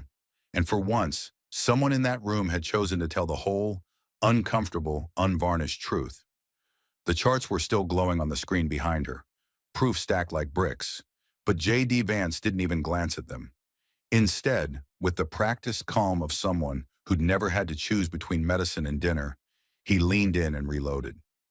He cleared his throat once, not because he needed to speak, he had already made his point, but because he needed the room to pause, to listen, to reset under his control. Let me just say this, he began, tone steady, almost casual. This isn't about race. It's not about geography or who lives in a big city versus who doesn't. The way he said it, softly but pointedly, suggested that he'd been waiting, itching, for the chance to dismiss everything that had just been said as emotional noise. This is about something far more basic than all that, he continued. It's about personal responsibility. He said those two words like they were sacred, like they were armor. Around the room, a few nods followed. Not from conviction, but from comfort. It's always easier to believe suffering is a choice than to admit the system is broken. When, he asked, raising his eyebrows, do we expect people to take care of themselves? When do we stop pretending that every crisis in this country needs a federal fix? Government isn't a parent. It's not a safety net for every bad decision someone makes. He didn't shout. He didn't need to. His words carried the force of something more dangerous than volume: confidence. His voice had the smoothness of someone who had never stood in a pharmacy holding a prescription they couldn't afford. Never watched a child wheeze because they were stretching out an inhaler. Never sat across from a grieving mother who had to bury her husband because he skipped a doctor's visit that cost more than the mortgage. This country was built on grit, he continued, his voice gaining rhythm now like a sermon. It was built by people who didn't sit around waiting for Washington to solve their problems. They worked, they sacrificed, they climbed. He gestured toward the witness table, toward Jasmine, though without looking at her directly. We can't build a stronger nation by teaching people to depend on handouts. We build it by expecting them to rise up, to take ownership, to make better choices. And there it was, laid bare, the core belief that poverty was the result of laziness, that illness was the price of bad planning, that if you failed, it was because you hadn't tried hard enough. He didn't say those words, he didn't have to. The message was clear, wrapped in principle, disguised as discipline, but at its heart, it was cruelty posing as common sense. He glanced at the chairman, then back down at his notes, tapping one finger against a printed quote from a think tank paper. We cannot legislate equality of outcome. We can only guarantee equality of opportunity, and after that, it's on the individual. He leaned back in his seat, satisfied. To him, the matter was settled, not because he had disproven anything Jasmine Crockett had said, but because he had reframed it. He had stripped the grief from her facts, the humanity from her testimony, and replaced it with a narrative easier for the powerful to digest. If people are suffering, it's because they failed, not because the system did. And in that single move, he didn't just dismiss her evidence. He erased the people behind it, turned their deaths into data points, their pain into noise. Because for J.D. Vance, accountability was for the powerless, and empathy apparently was expendable. He had delivered his verdict with the cold certainty of someone who would never pay the price for his policies. But Jasmine Crockett didn't respond with outrage. She responded with evidence written in the hand of grief. She didn't interrupt him. She didn't match his tone or raise her voice. Instead, Jasmine reached for the crimson envelope that had been sitting in front of her since the moment she took her seat. Silent, heavy, unassuming, but undeniably present. The weight of it was not in its thickness, but in what it carried. 3 stories, 3 lives, 3 deaths. She opened it slowly, her hands precise, as if handling something sacred. Inside was a single sheet of paper. Not a press statement, not a statistic. A handwritten letter, folded once, the creases soft and worn, like it had been read too many times before. She unfolded it gently, her eyes scanning the lines not as a performer, but as a witness. Then she read, "My name is Caleb. I'm 17. My mom died last month." Her voice was calm, clear, unwavering, but it struck like a hammer in the quiet chamber. She worked at the diner on Highway 79 for 11 years. She had type 1 diabetes. Her insulin used to cost $80. Then it became $320. She started skipping meals to make the insulin last longer. She thought if she ate less, she'd need less medicine. Jasmine paused.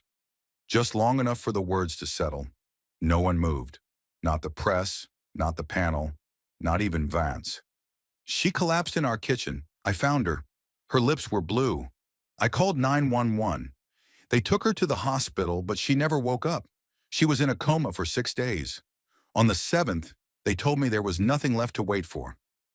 Jasmine's voice stayed steady, but the weight in her words deepened with each syllable. The grief wasn't hers, but she carried it like it was. "I'm writing this because I don't know who else will listen. My mom didn't die because she was lazy. She didn't die because she didn't work hard. She died because we couldn't afford the medicine that kept her alive." She looked up. Not dramatically, not for effect, just to make sure everyone in that room, every senator, Every aide, every camera, saw what she needed them to see. Not just her, but the truth she was holding. She folded the letter again with care and slipped it back into the envelope. Her hand rested on it for a moment, her fingers motionless, as though sealing a wound that had no closure. Then she raised her eyes and spoke. Not loudly, but with clarity that cut through marble and cameras alike. Caleb lives in a rural district. He's not from Houston, not from Chicago. He's not a political pawn. He's a boy who lost his mother because the system failed her, and because people in this room think insulin is a luxury, not a right. Her words didn't need embellishment. She wasn't appealing to emotion. She was presenting it, unfiltered, undeniable, and in doing so, she turned the tide of the hearing, not with outrage, but with testimony. Not with attack, but with the voice of a child who had written into the void, hoping someone would care enough to answer. The room was still steeped in the quiet grief of Caleb's letter, but Jasmine Crockett understood something essential. Grief alone doesn't shake power. You need proof. You need to name the price. She didn't rush.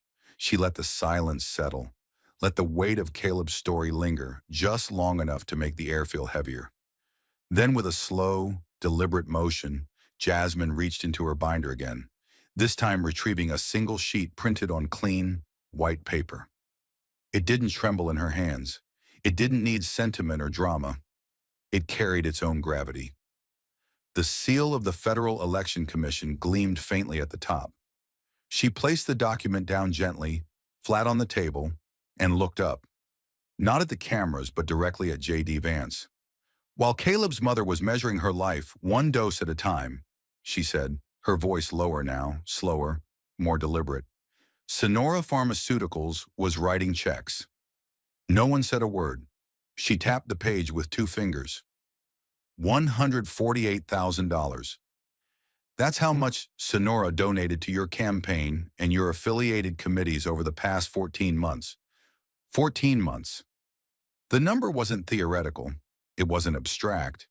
It was a dollar-for-dollar indictment, and she delivered it without raising her voice, without breaking rhythm, because she didn't need to. She leaned forward slightly, closing the distance, not physically, but morally. I want to be very clear, she said. While working mothers were rationing insulin, while kids like Caleb were learning how to manage trauma instead of algebra, Sonora wasn't trying to lower prices. They were investing in you. The document lay between them now like a quiet bomb, and for the first time, the sheen of Vance's practiced detachment seemed to dull. Jasmine didn't gloat. She didn't sneer. Her words stayed cool, measured, sharp enough to slice, calm enough to leave a scar. You've spent the last 20 minutes talking about responsibility, she continued, telling people they should take care of themselves. That government isn't here to save them, that they need to try harder. She picked up the paper again, raised it just slightly off the desk. But this isn't about trying harder. This is about buying silence, about letting the people who hike prices also set the narrative, and you, Senator, have let them. She set the paper back down, aligning its edge with precision, as if to say, the record is now corrected. Then she said one last thing, not to provoke, not to perform, but because it needed to be said. When you defend a system that lets corporations profit while families bury their dead, it's not just policy, it's complicity. And in that moment, there was nothing left to clarify. Only the sound of truth finally spoken in a room that had spent years trying to ignore it. The cold transaction had been laid bare, dollars flowing to campaigns while bodies were buried. But Jasmine Crockett wasn't finished, because some truths couldn't be sourced from charts or letters. Some came from the memory of a little girl watching her mother break in half. She let the moment breathe, let the shame of the price tag hang in the air. Then her tone shifted, lower, steadier, not distant, but anchored deep in something that had never left her. I was 11, she said. It was a school night.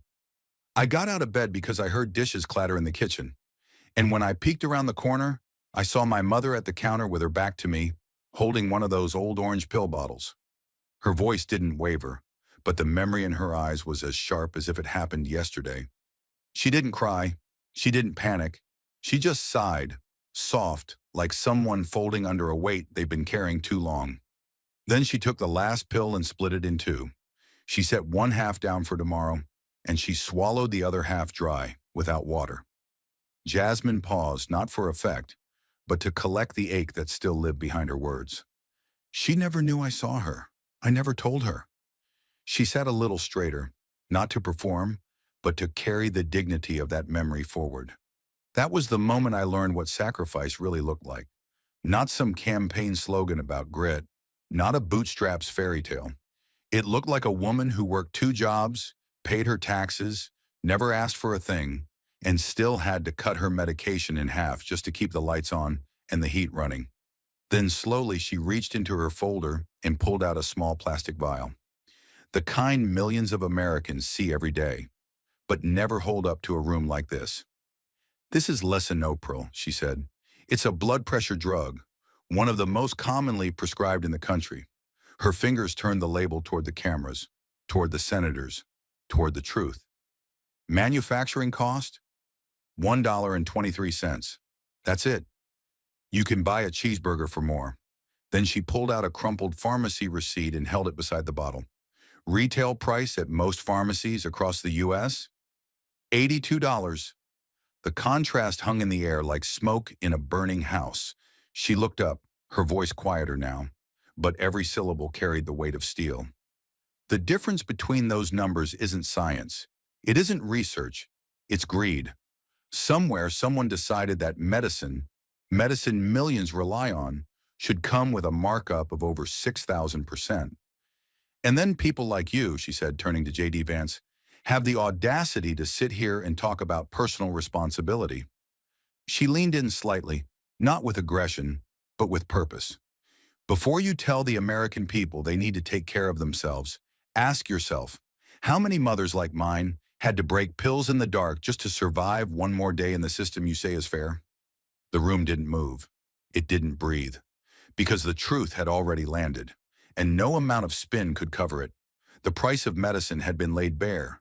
But Jasmine Crockett wasn't here just to recount suffering. She was here to confront its enablers, and J.D. Vance had given her every reason to speak plainly. She straightened her back slowly, one hand still resting near the lisinopril bottle. Her eyes met his, calm, sharp, unblinking. Then she leaned forward into the microphone, her voice clear, her tone stripped of any performance. This wasn't a speech. It was an indictment. Senator Vance, she said, pausing just long enough to silence the last whisper in the room, you voted 3 times against allowing this country to negotiate drug prices, 3 times in just the last 2 years. Not because the science wasn't there, not because the data was unclear, but because you chose to protect profits over people. The words were slow, deliberate, heavy with the weight of fact. She didn't need to exaggerate. His record spoke for itself. You said the free market would correct itself. You said competition would lower costs. But what competition? She asked, holding up the price chart again, her voice tightening. Where in this system is the competition when the same 4 companies control 80% of the drug supply? Where's the free market when a child's EpiPen costs $700 because a monopoly can name its price, and no one in this chamber will stop them? She dropped the chart back to the desk, her fingers now resting on the microphone. You voted no when this body tried to cap the price of insulin at $35. Not just once, 3 times. And you know who called you after those votes? Sonora, Glanthera, Avexis. You didn't return your constituents' calls, but you answered theirs. A rustle of unease passed through the room. She felt it, but didn't stop. And when you're asked why you oppose something like the Affordable Care Act, she continued, you call it bloated or unsustainable. You call it expensive. But do you ever say what you would do instead? She tilted her head slightly, eyes locked on him. Number you don't, because you have no plan. Just a punchline. You tear down the house and offer no shelter to the people inside.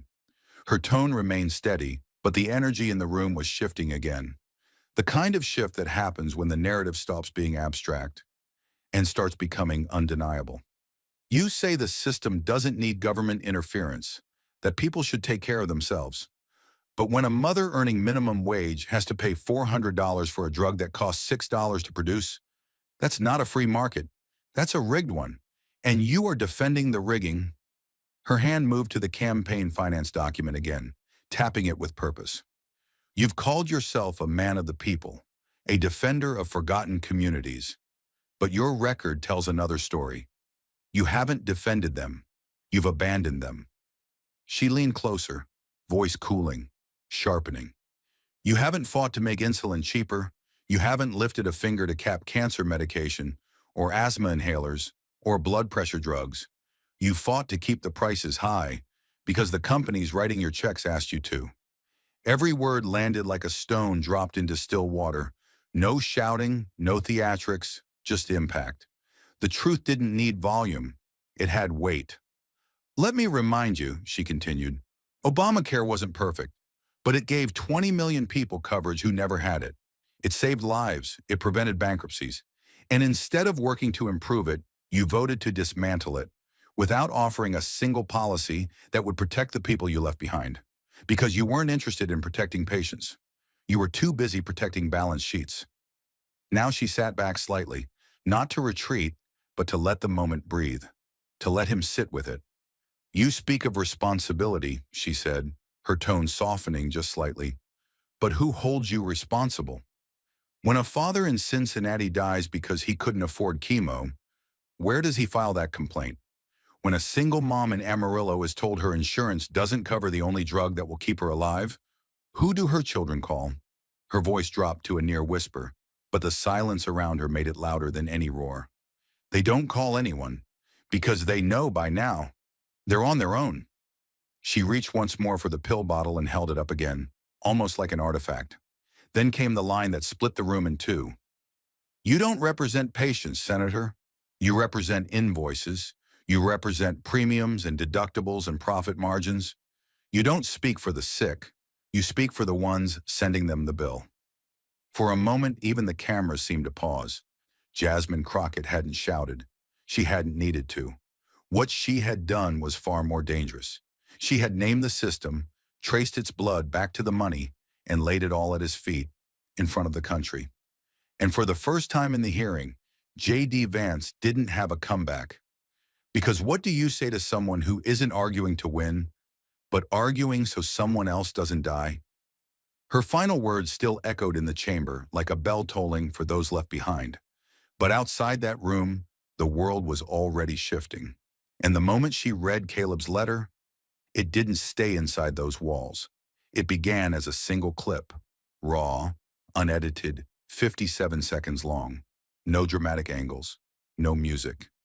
Just a handheld camera feed from the back of the hearing room, focused on Jasmine Crockett as she unfolded a piece of paper and began to read. Her voice didn't rise. She didn't cry. But her calm, steady delivery of a teenage boy's heartbreak hit the internet like a grenade. Within minutes of the hearing's adjournment, someone uploaded the clip to Twitter with a single caption. She read his pain into the record. By the end of the first hour, it had 1.2 million views. By the sixth hour, it was featured on every major news site in America. And before the sun rose the next morning, Letter to Vance was the #1 trending hashtag on every platform. The video wasn't slick or manipulated. That's what made it impossible to ignore. It showed one congresswoman, alone at the microphone, holding a single sheet of paper and speaking the words of a boy who had lost his mother. Not to illness, but to price tags. It was truth captured in real time, and it spread with the force of a nation's buried grief finally finding a voice. People didn't just retweet it. They responded with stories of their own. From Cleveland to Corpus Christi, from Macon to Milwaukee, the comments poured in like confessions. A grandmother in Dayton posted a photo of her husband's funeral, writing, "He skipped his pills to pay our heating bill. He made it to December. He didn't make it to January." A single mother in Savannah uploaded her pharmacy receipt next to her eviction notice, captioned, "This is what choosing looks like." A retired school teacher in Amarillo shared a video of her cutting pills into quarters with a butter knife. "I learned it from my mother," she said. "Now I'm teaching it to my granddaughter." The stories were heartbreaking, But what made them electric was how familiar they all sounded. America hadn't just heard Jasmine Crockett. America had seen itself in what she read. And then J.D. Vance tweeted. Just 24 hours after the clip exploded online, his official account posted a carefully crafted statement, short, sanitized, and gutless. I extend my condolences to Caleb and his family, but emotion cannot be the foundation of national policy. No apology, no responsibility, no mention of the $148,000 in pharmaceutical contributions to his campaign. Just a cold reminder that for some, compassion was still seen as weakness, that for some, grief was just noise to be brushed aside. The backlash was immediate and brutal. One user replied, "So feelings can't drive policy, but Big Pharma's checks can?" Another wrote, "You don't get to mourn a boy whose mother you priced out of existence." Screenshots of his campaign finance records flooded the replies, side by side with Caleb's letter. Dozens of politicians and journalists called out the hypocrisy. Thousands of Americans, many of them apolitical until now, took to the internet to say the same thing in different words. We are done being polite about dying. TikTok creators stitched clips of Jasmine reading the letter with stories from ER nurses, funeral directors, insulin-dependent teens. Instagram Reels showed split-screen reactions. On one side, Crockett holding the letter. On the other, everyday Americans staring in silence, crying quietly, nodding. The movement wasn't political anymore. It was personal. Newsrooms tried to chase the story, but by the time the Sunday shows rolled around, it was clear. They weren't leading the conversation. They were following it. CNN ran a headline, "The letter that stopped a hearing and started a movement." MSNBC called it, "The moment Washington couldn't spin away." Even Fox News aired the clip, though they cut it off before Jasmine mentioned the campaign money. Meanwhile, Jasmine Crockett said nothing. She didn't post a reaction. She didn't gloat. She didn't grant interviews. She returned to her office late that night and personally answered 15 handwritten letters from people who had mailed in their own versions of Caleb's story. She called Caleb herself, not for the cameras, just because it was the right thing to do. But America didn't stay quiet. Outside J.D. Vance's Ohio offices, protesters gathered with signs that read, "Policy killed my mother. We are not your statistics. Letter to Vance is our letter now." They read stories through megaphones. They held up photos of lost loved ones. And more than one protester, standing alone with tears on their face, held signs that said only two words: I remember. Back in Washington, pressure mounted. Other senators were forced to comment. Campaign donors began to hedge. Journalists started asking real questions about pharmaceutical lobbying. Policy analysts dug up previous votes on drug price caps, and for once the public was listening.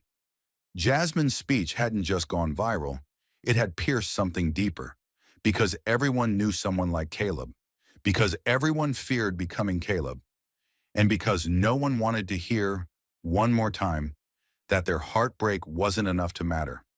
In a special segment aired nationally that weekend, a newscaster ended his report with a line that would be quoted for days.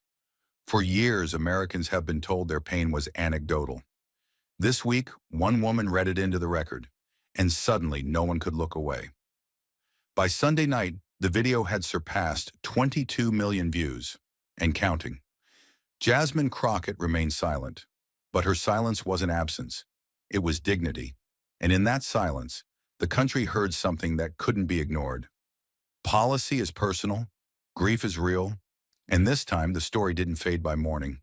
It grew louder, because this time, the letter wasn't just about Caleb. It was about everyone who had ever lost someone and been told by men in suits that their suffering didn't count. And no tweet, not even from a senator, was strong enough to stop that. The world had watched her read one boy's grief into the record, and it had erupted with stories of its own. But for Jasmine Crockett, the reckoning wasn't viral. It was personal, and it came quietly, back home. Houston's summer heat hung heavy in the air, blanketing the streets like a weight no one could shake.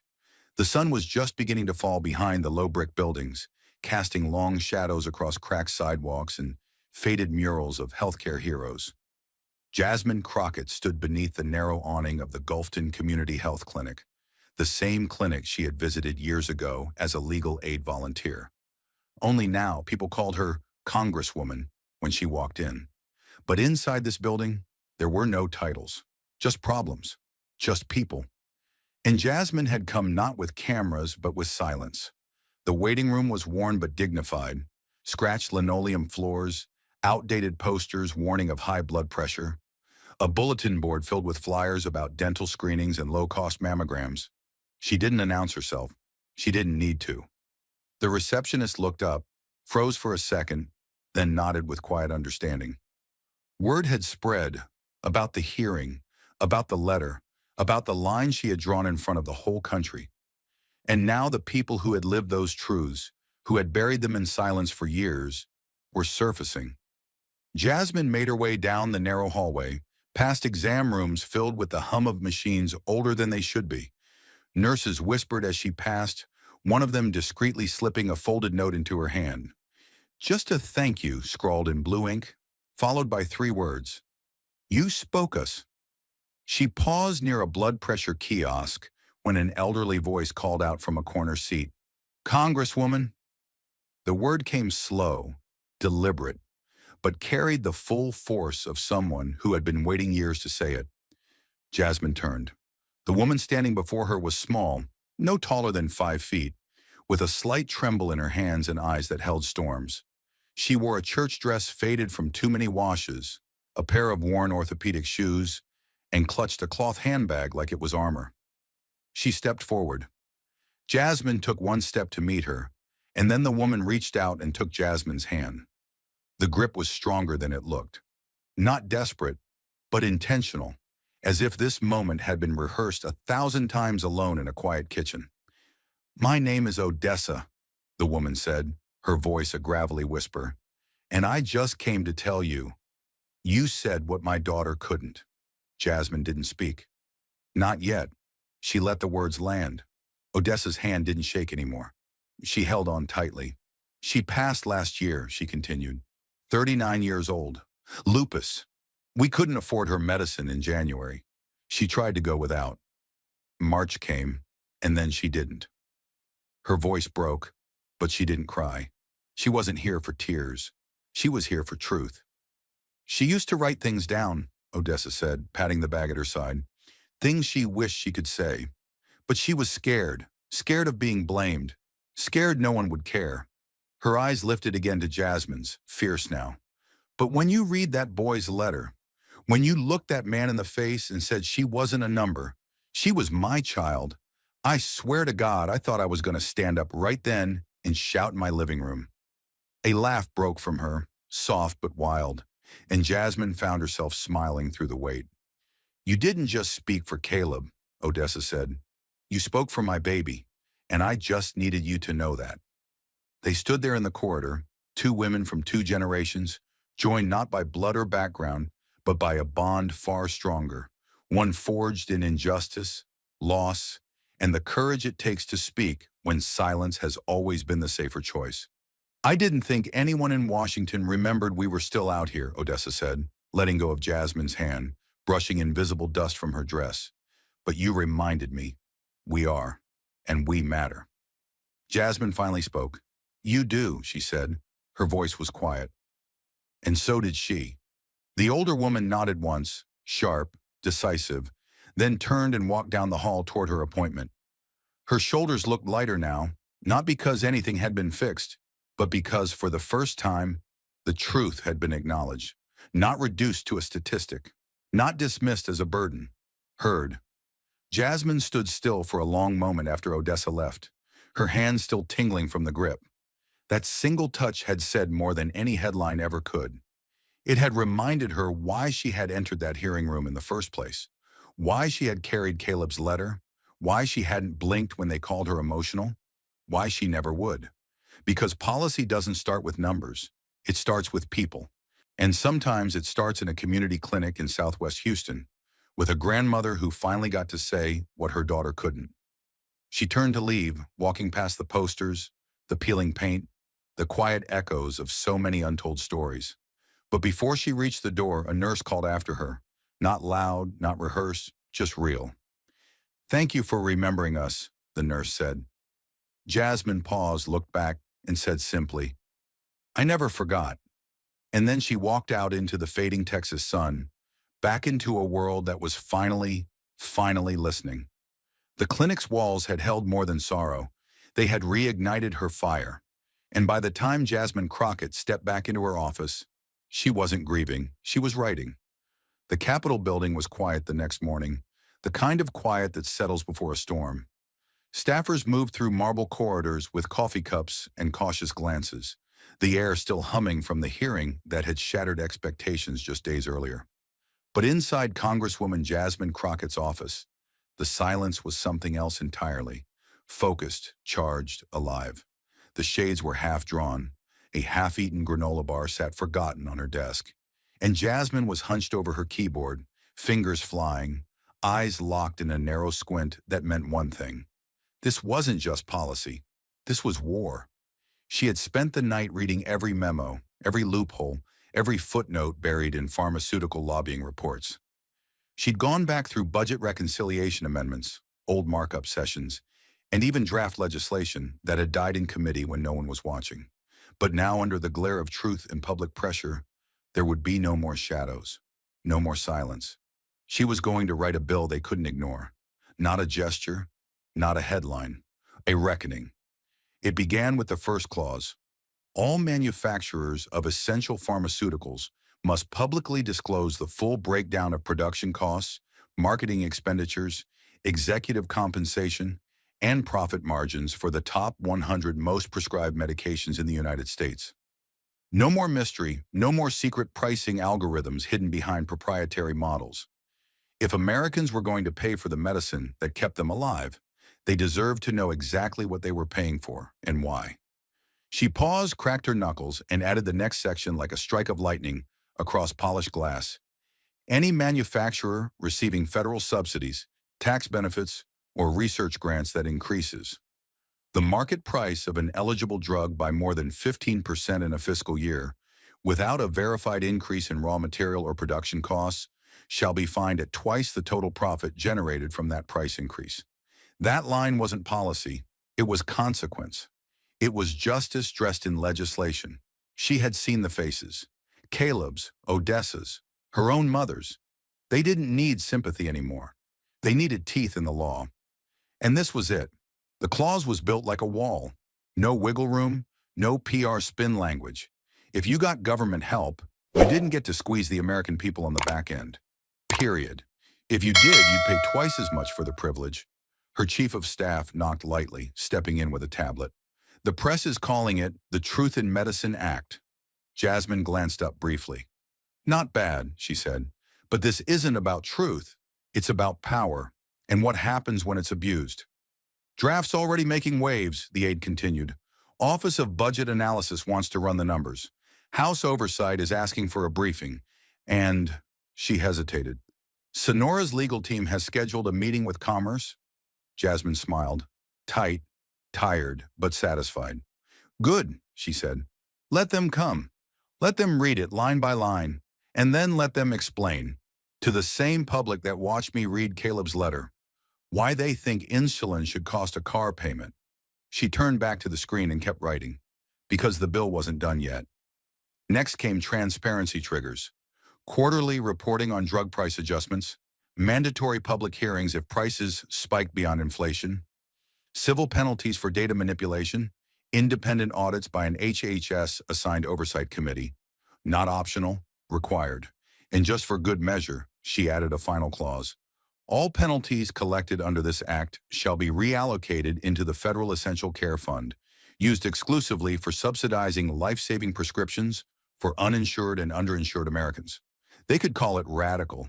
They could scream about regulation. But Jasmine didn't care what names they used. They called insulin a market product. She called it a matter of life and death. By mid-afternoon, the draft had made its way across 3 committees. By evening, 24 co-sponsors had signed on, including moderates who had never endorsed a pricing bill before. Why? Because the public had already voted, with their stories, their grief, and their anger. Because this bill didn't appear out of thin air. It was born of a hearing that had gone viral, yes, but more than that, it was born out of the undeniable truth that people were done begging. And Jasmine Crockett was done waiting for someone else to act. She stepped into a late-night press gaggle in the rotunda. No podium. Just 5 reporters and a camera light that flickered like a nervous pulse. One asked, "Congresswoman Crockett, what do you say to critics who claim this bill overreaches?" She looked at the woman squarely and answered, "If regulating greed is overreach, then yes, I will reach as far as it takes. We are regulating survival, and I refuse to apologize for that." Another asked, "Will this bill pass?" She paused, then said, "That depends. Will the people who watch Caleb's letter 1,000,000 times in 24 hours call their representatives? Will the grandmother in Georgia who watched her daughter die for lack of insulin write her senator this week? If they do, then yes, it will pass. Because this bill isn't mine. It's theirs." Back in her office, she printed the final draft and slipped it into a folder. The title stamped across the top in bold, "The Medicine Justice Act, Federal Accountability and Price Transparency for Essential Drugs." She placed it on the table. Then she sat back, exhaled, and let the moment hit her. Not as victory, not yet, but as clarity. This was what power should do, and this was what accountability looked like. The bill was on the table, the country was watching, and the evidence could no longer be denied. But Jasmine knew numbers weren't enough, because behind every price point was a grave, and some truths needed to be said, not for applause, but because silence had lasted too long. She stood in the chamber, not towering, not shouting, but still commanding the full attention of a room that had learned, finally, to stop looking away. Her hands were steady on the podium. Her voice was calm, but her words struck with the full weight of everything she had carried into this fight. She looked not just at the senators across from her, but through them, into the homes of the people watching from folding chairs, hospital beds, late-night shifts, and dinner tables with empty chairs. And then she spoke. "When medicine becomes a luxury instead of a human right, we haven't failed because of budgets. We've failed because of indifference." The sentence didn't echo. It didn't need to. The stillness that followed made every word ring louder. This isn't about party lines or fiscal forecasts. It's about a country that lets spreadsheets speak louder than screams. It's about a mother who couldn't afford insulin, a daughter who couldn't afford chemo, a veteran who couldn't afford to breathe. And it's about the lawmakers who looked at all of that and said, "That's just how it works." Her eyes moved from one nameplate to another. No one met her gaze. We love to say people need to take personal responsibility. We toss that phrase around like it solves everything. But let me ask you, how much personal responsibility does it take to survive stage 4 cancer when the medicine costs more than your mortgage? How much personal responsibility can a 10-year-old diabetic show when his parents can't refill his prescription for the 3rd month in a row? She leaned forward, her hands tightening on the sides of the podium. Personal responsibility cannot be used to cover the failure of a system designed to let the rich breathe easier while the poor gasp for air. It's not responsibility when someone dies because they couldn't afford to live. It's abandonment. The room didn't move. Couldn't. I've heard my colleagues say that policy shouldn't be based on emotion, that grief isn't a foundation for law. But I ask you, what is policy if not a response to suffering? What is government if not the tool we use to say, "No more, not again, not one more mother, not one more child"? She reached down, picked up the copy of the bill again, and tapped it once, softly but deliberately. This bill, this fight, it's not about punishing companies. It's about saving people. It's about reminding this nation that health is not a commodity, that life should not be auctioned off to the highest bidder, that dignity should not come with a price tag. A few seats shifted, but no one interrupted. There is no such thing as a neutral death. When someone dies in silence because they were poor, it is not a quiet tragedy. It is a policy failure. It is a moral failure, and it's on us. Her voice dropped now, not in power but in intimacy. It felt like she was speaking to one person at a time, every listener, everywhere. Politics is not just laws on paper. It's breath. It's medicine. It's a seat at the table that too many have been denied for too long. She took one long breath, placed the bill back down, and let her final words land with the gravity of a nation standing at a mirror. You don't have to agree with everything in this legislation, but I dare you to walk into a clinic in Houston, in Akron, in Decatur, and tell the people sitting there that they're just numbers. I dare you to look a boy like Caleb in the eyes and say, your mother's life was too expensive. She stepped back from the microphone, just a few inches, enough to let the silence return, because this time, the silence didn't belong to the unheard. It belonged to the ones who'd finally been forced to listen. The chamber had fallen into silence, the kind that lingers when truth is no longer theoretical, but lived. But Jasmine Crockett didn't come just to speak truth. She came to demand change, and now she turned, not to the senators, but to the nation. She took one step forward, her voice rising, not in volume, but in clarity, in purpose, in something that could no longer be ignored. I've said what I came here to say, she declared, her eyes locked not on the faces before her, but into the lens. The millions watching from living rooms, hospital beds, break rooms, and buses stalled in the heat.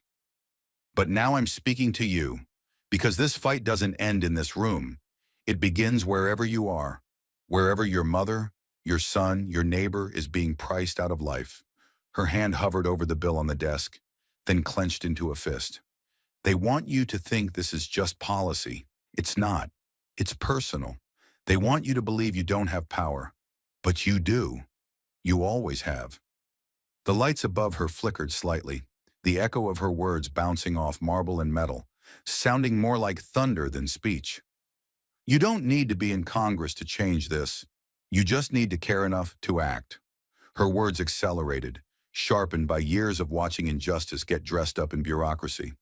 Call your representative, look them in the eye and ask them, how much money did they take from Sonora? From Glenthera? From the companies making a killing while people are dying? She scanned the room. Ask them if they've ever had to skip a dose. Ask them if they've ever chosen between groceries and survival. And if they haven't, make them explain why they think you should.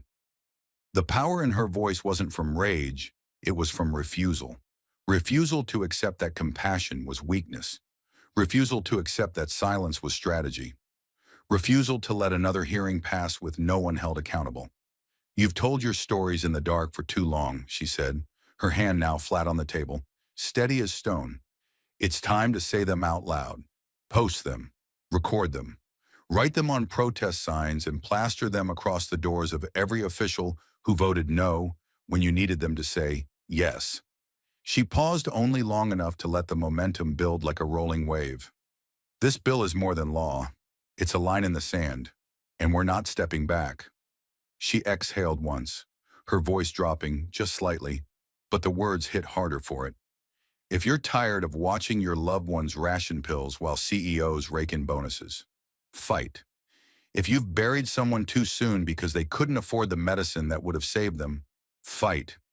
If you've been told your grief was anecdotal, your struggle invisible, your voice too emotional to matter, stand up anyway. The lights from the cameras cast her face in stark contrast, highlighting every line, every shadow, every ounce of lived experience etched into her conviction. Because the truth is, they're counting on your exhaustion.